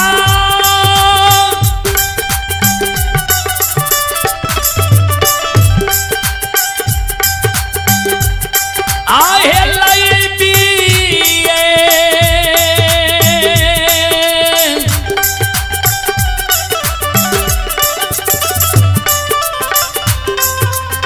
ये है ले बके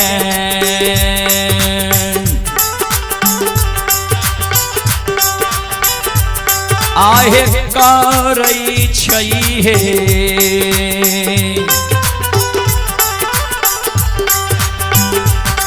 पति बारता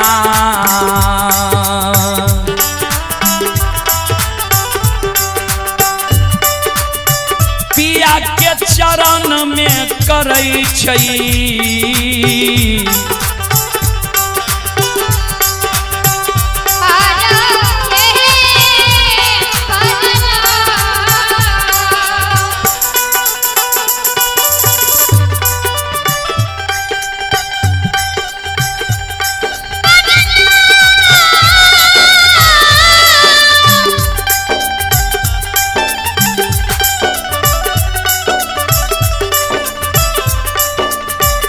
जीवन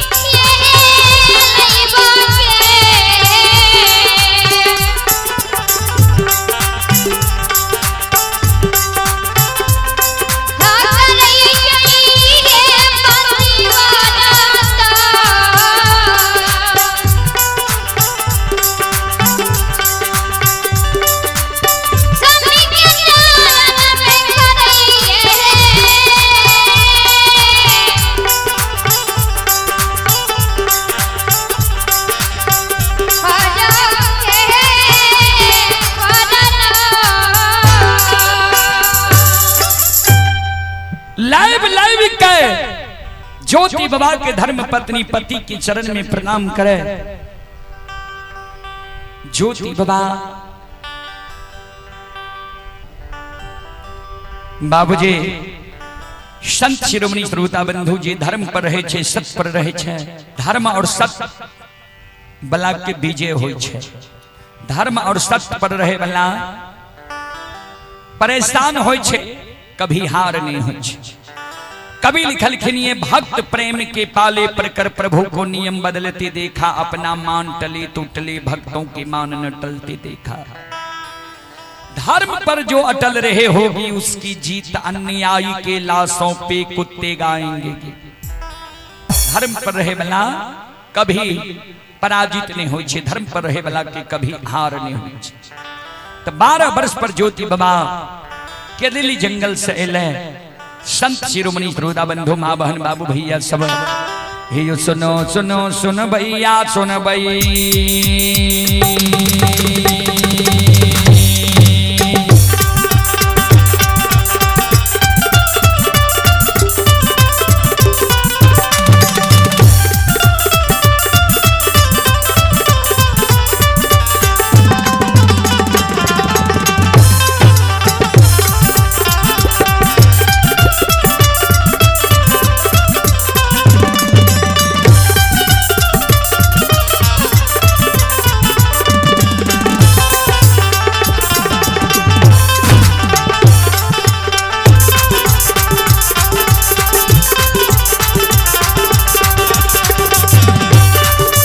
सुनो सुनो सुन भैया सुन भई।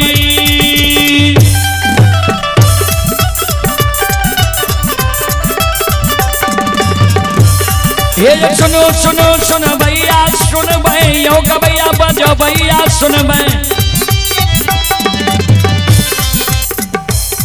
आइए माँ बहना आधा बारी के सुन भई।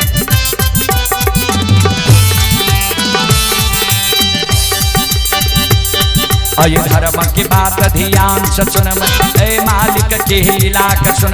परवर लीला गोसायर चल के माया लगल कैरासर चल का। Yeah!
एक माय दुर्गा गए हरदी थान के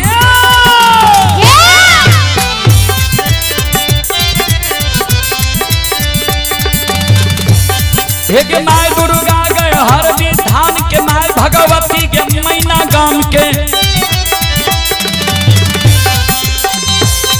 एक माय बिशहरी दीवारी थान के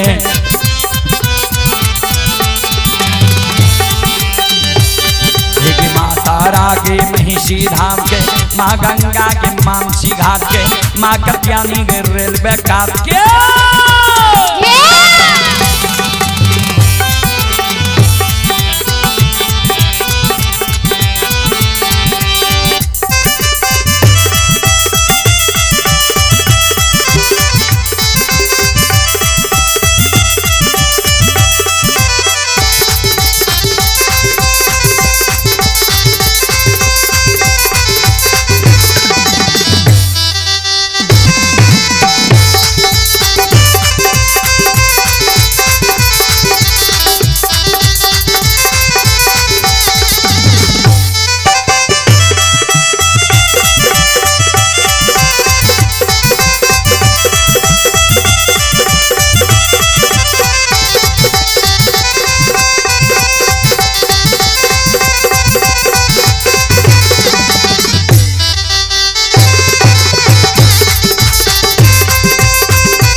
ये हो बाबा कुशेश्वर रौता थान के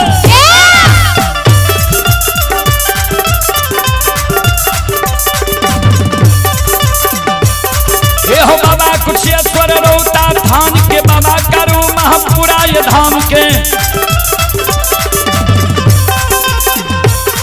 ये हो बाबा खेदन सुखासन गाम के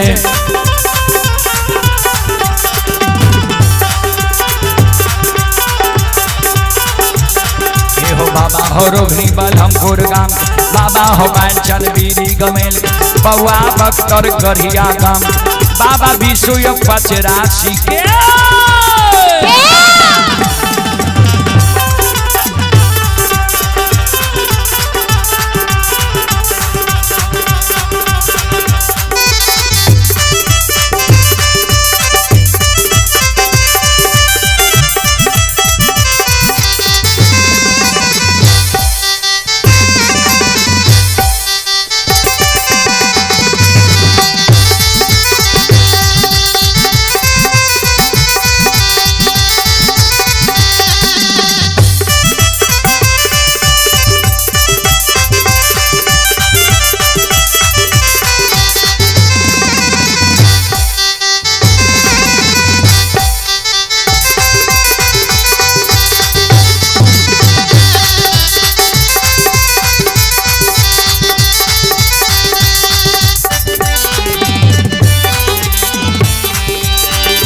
गोसाई के नाम बाबूजी अनेक छै की सब नाम छियै ध्यान से सुनबै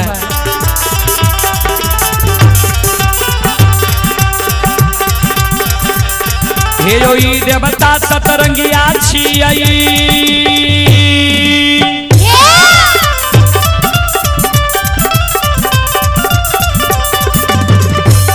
हे हो ई देवता सतरंगिया छियै देवता यथरंगिया छियै हे हो ई देवता नौरंगिया छियै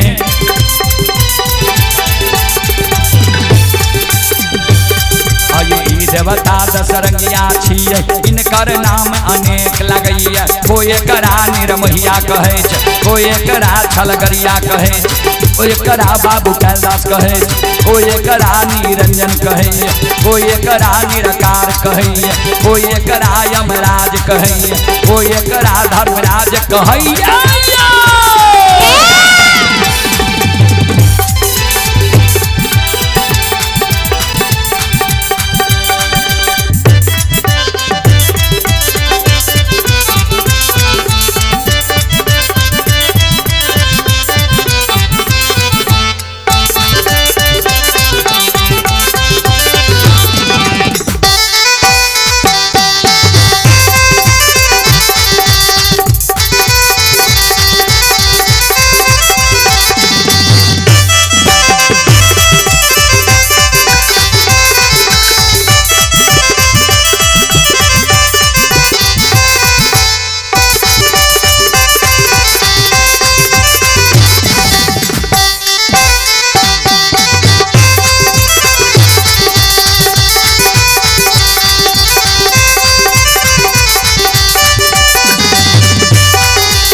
ये भगती के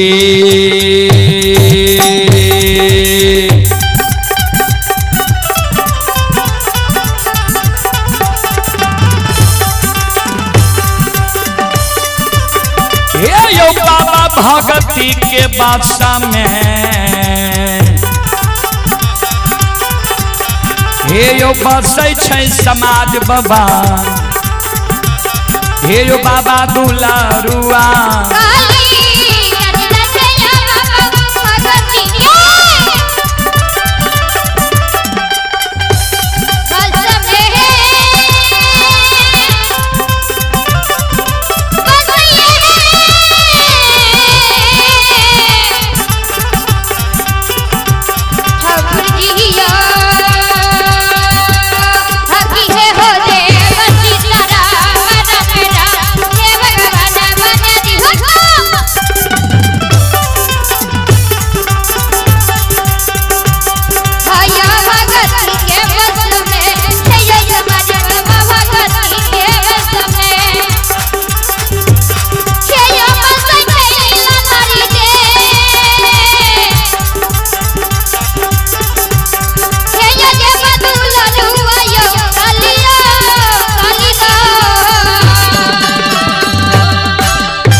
भक्ति के वश में बाबूजी भगवान बसई। चलो अब हम एक बार आग्रह करबे माँ बहन बाबू भैया सबसे, ये आजाद यादव जी की ओर से शानदार 51 रुपए की पुरस्कार आए हैं। श्रद्धालु को बहुत बहुत धन्यवाद, लाख लाख शुक्रिया, बहुत बहुत साधुवाद। जय हो दानी श्रद्धालु की जय हो, उनके समस्त परिवार की जय हो। चलो एक बार हम आग्रह करबे श्रोता बंधु माँ बहन से, एक बार यहाँ सब दोनों हाथ से ताली बजा के मुखार वृंद से भगवान के नाम ले लिया। सब मुखार वृंद से भगवान के नाम लिया सब श्रोता बंधु माँ बहन। ओ पापी मन कर ले भजन, मौका मिला है तो कर ले जतन, बाद में प्यार पछताएगा जब पिंजरे से पंछी निकल जाएगा। जब पिंजरे से पंछी निकल जाएगा, जब पिंजरे से पंछी निकल जाएगा, जब पिंजरे से पंछी निकल जाएगा, जब पिंजरे से पंछी निकल जाएगा।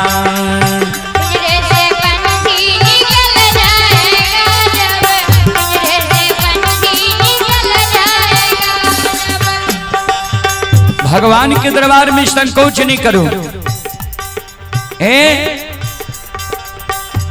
कभी लिखलखिन ये राम नाम में आलसी, भोजन में होशियार, ऐसे ऐसे मानव को बार बार धिक्कार। भगवान में आलसी नहीं करो, आलस्य पना नहीं करो। चलो दोनों हाथ ऊपर करो, सब श्रोता बंधु सब माँ बहन से आग्रह करबे और सब मिलके ताली बजाइयो गइयो। ओ पापी मन कर ले भजन, ओ पापी मन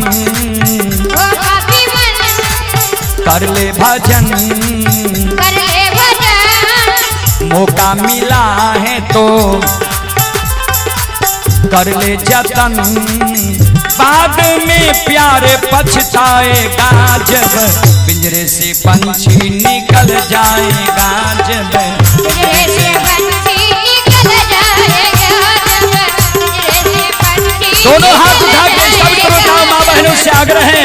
पंछी निकल जाएगा, जब पिंजरे से पंछी निकल जाएगा, जब 4 दिनों का जग का है मेला, 4 दिनों का जग का है मेला, कोई न साथी संगी अकेला, 4 दिनों का जग का है मेला, कोई न साथी संगी अकेला, जैसा तू आया जग में वैसा ही जाएगा,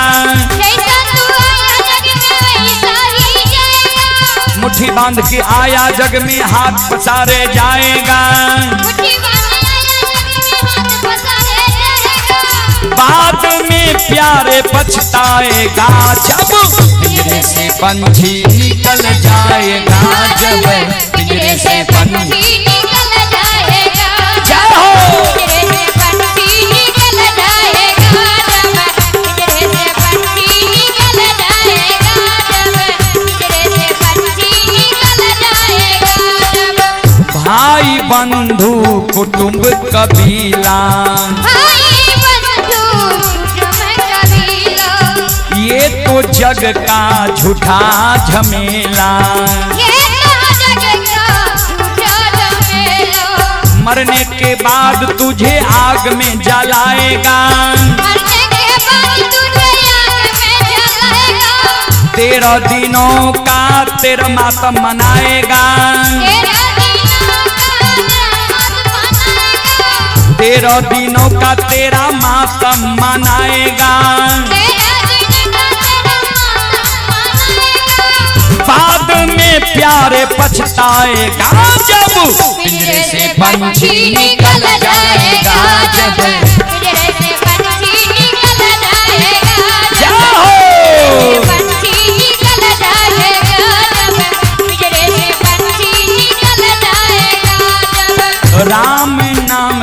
सुमरन तू कर ले, राम नाम का सुमरन तू कर ले, राम नाम का सुमरन तू कर ले, राम नाम का सुमरन तू कर ले, राम जी का प्यारे घट में धर ले, राम जी का प्यारे घट में राम जी का नाम प्यारे घट में धर ले, धर ले, राम जी का नाम प्यारे काम तेरे आएगा, राम जी का नाम प्यारे काम तेरे आएगा, जीवन मरण से तू मुक्ति पा जाएगा, जीवन मरण से तू मुक्ति पा जाएगा, बाद में प्यारे पछताएगा, जब पिंजरे से पंछी निकल जाएगा, जब पिंजरे से पंछी निकल जाएगा, जब पिंजरे से पंछी निकल जाएगा, जब पिंजरे से पंछी निकल जाएगा, जब ओ पापी मन वो पापी मन कर ले भजन, कर ले भजन, ओ पापी मन वो पापी मन कर ले भजन, कर ले भजन, मौका मिला है तो मौका मिला है जो कर ले जतन, कर ले जतन, बाद में प्यारे पछताएगा, जब पिंजरे से पंछी निकल जाएगा, जब पिंजरे से पंछी निकल दोनों हाथ उठा के जय हो जय हो। निकल जाएगा, जब पिंजरे से पंछी निकल जाएगा, जब पिंजरे से पंछी निकल जाएगा, जब पिंजरे से पंछी निकल जाएगा, जब पिंजरे से पंछी निकल जाएगा। बोल बोल सच्चे दरबार की जय माँ जगत जननी जगदम्बे भवानी की। जय चलो अब अपने सब श्रोता बंधु माँ बहन से हम क्षमा चाहबे जे आप माफ करियो, हमने सबके फिर कहीं दूर ही कार्यक्रम में जेने छे। आप हैं अजय सिंह आदावारी के निवासी हैं। अजय सिंह जी की ओर से 101 रुपए की पुरस्कार आए। श्रद्धालु को बहुत बहुत धन्यवाद, लाख लाख शुक्रिया, बहुत बहुत साधुवाद। जय हो दानी श्रद्धालु की जय हो, जय हो दानी श्रद्धालु के समस्त परिवार की जय हो। आप लोग सुने मां भगवती धर्मगाथा भगायत मंडली, गायक रूदल पजियार ग्राम पंचायत बेलवारा प्रखंड सेमरी बख्तियारपुर जिला सहरसा। जो नन्हे मुन्ने बाल कलाकार के स्वर में आप लोग बार बार आकाशवाणी दरभंगा रेडियो द्वारा भगत सुनते होंगे, और रूदल पजियार यूट्यूब चैनल व रूदल पजियार फेसबुक पेज के द्वारा आप लोग भक्ति प्रसारण सुनते होंगे। आज और रात में जो भी कार्यक्रम हुआ है यह रूदल पजियार यूट्यूब चैनल व रूदल पजियार फेसबुक पेज पर अपलोड हो गया है। आप लोग अगर सुनना चाहते हैं तो आप लोग रूदल पजियार यूट्यूब चैनल व फेसबुक पेज पर जाकर यह कार्यक्रम को देख सकते हैं। अगर अच्छा लगे तो आप लोग रूदल पजियार यूट्यूब चैनल को सब्सक्राइब कर लें और फेसबुक पेज को फॉलो कर लें कि जहां जहां हम लोगों का कार्यक्रम होता हो वहां से आप लोग लाइव देख सकते हैं। जैसे आज का श्रोता बंधु देश विदेश तक का लोग लाइव देखे हैं, उसी प्रकार आप लोग भी लाइव देख सकते हैं। एक बार दोनों हाथ उठाकर जयकारा लगावे, बोलो बोलो भक्ति और भगवान की, आदाबारी ग्राम की, यज्ञ कराने वाले की, उनके माता पिता की, उनके सदगुरुदेव महाराज की, उनके इष्ट देवी देवता की जय जय जय श्री सीताराम। और हमारे मंडली से जो त्रुटि गलती हुआ हो उससे आप लोग बच्चे समझकर क्षमा करने की कृपा करेंगे। फिर सेवा मिलेगा तो मैं आप समूह का मौका मिलेगा तो सेवा करने का प्रयास करेंगे। आप लिंक जितेंद्र कुमार मुंगेर से हैं। जितेंद्र कुमार के ओर से 51 रुपए की पुरस्कार आए हैं। श्रद्धालु को बहुत बहुत धन्यवाद, लाख लाख शुक्रिया, बहुत बहुत साधुवाद। जय हो दानी श्रद्धालु की जय हो।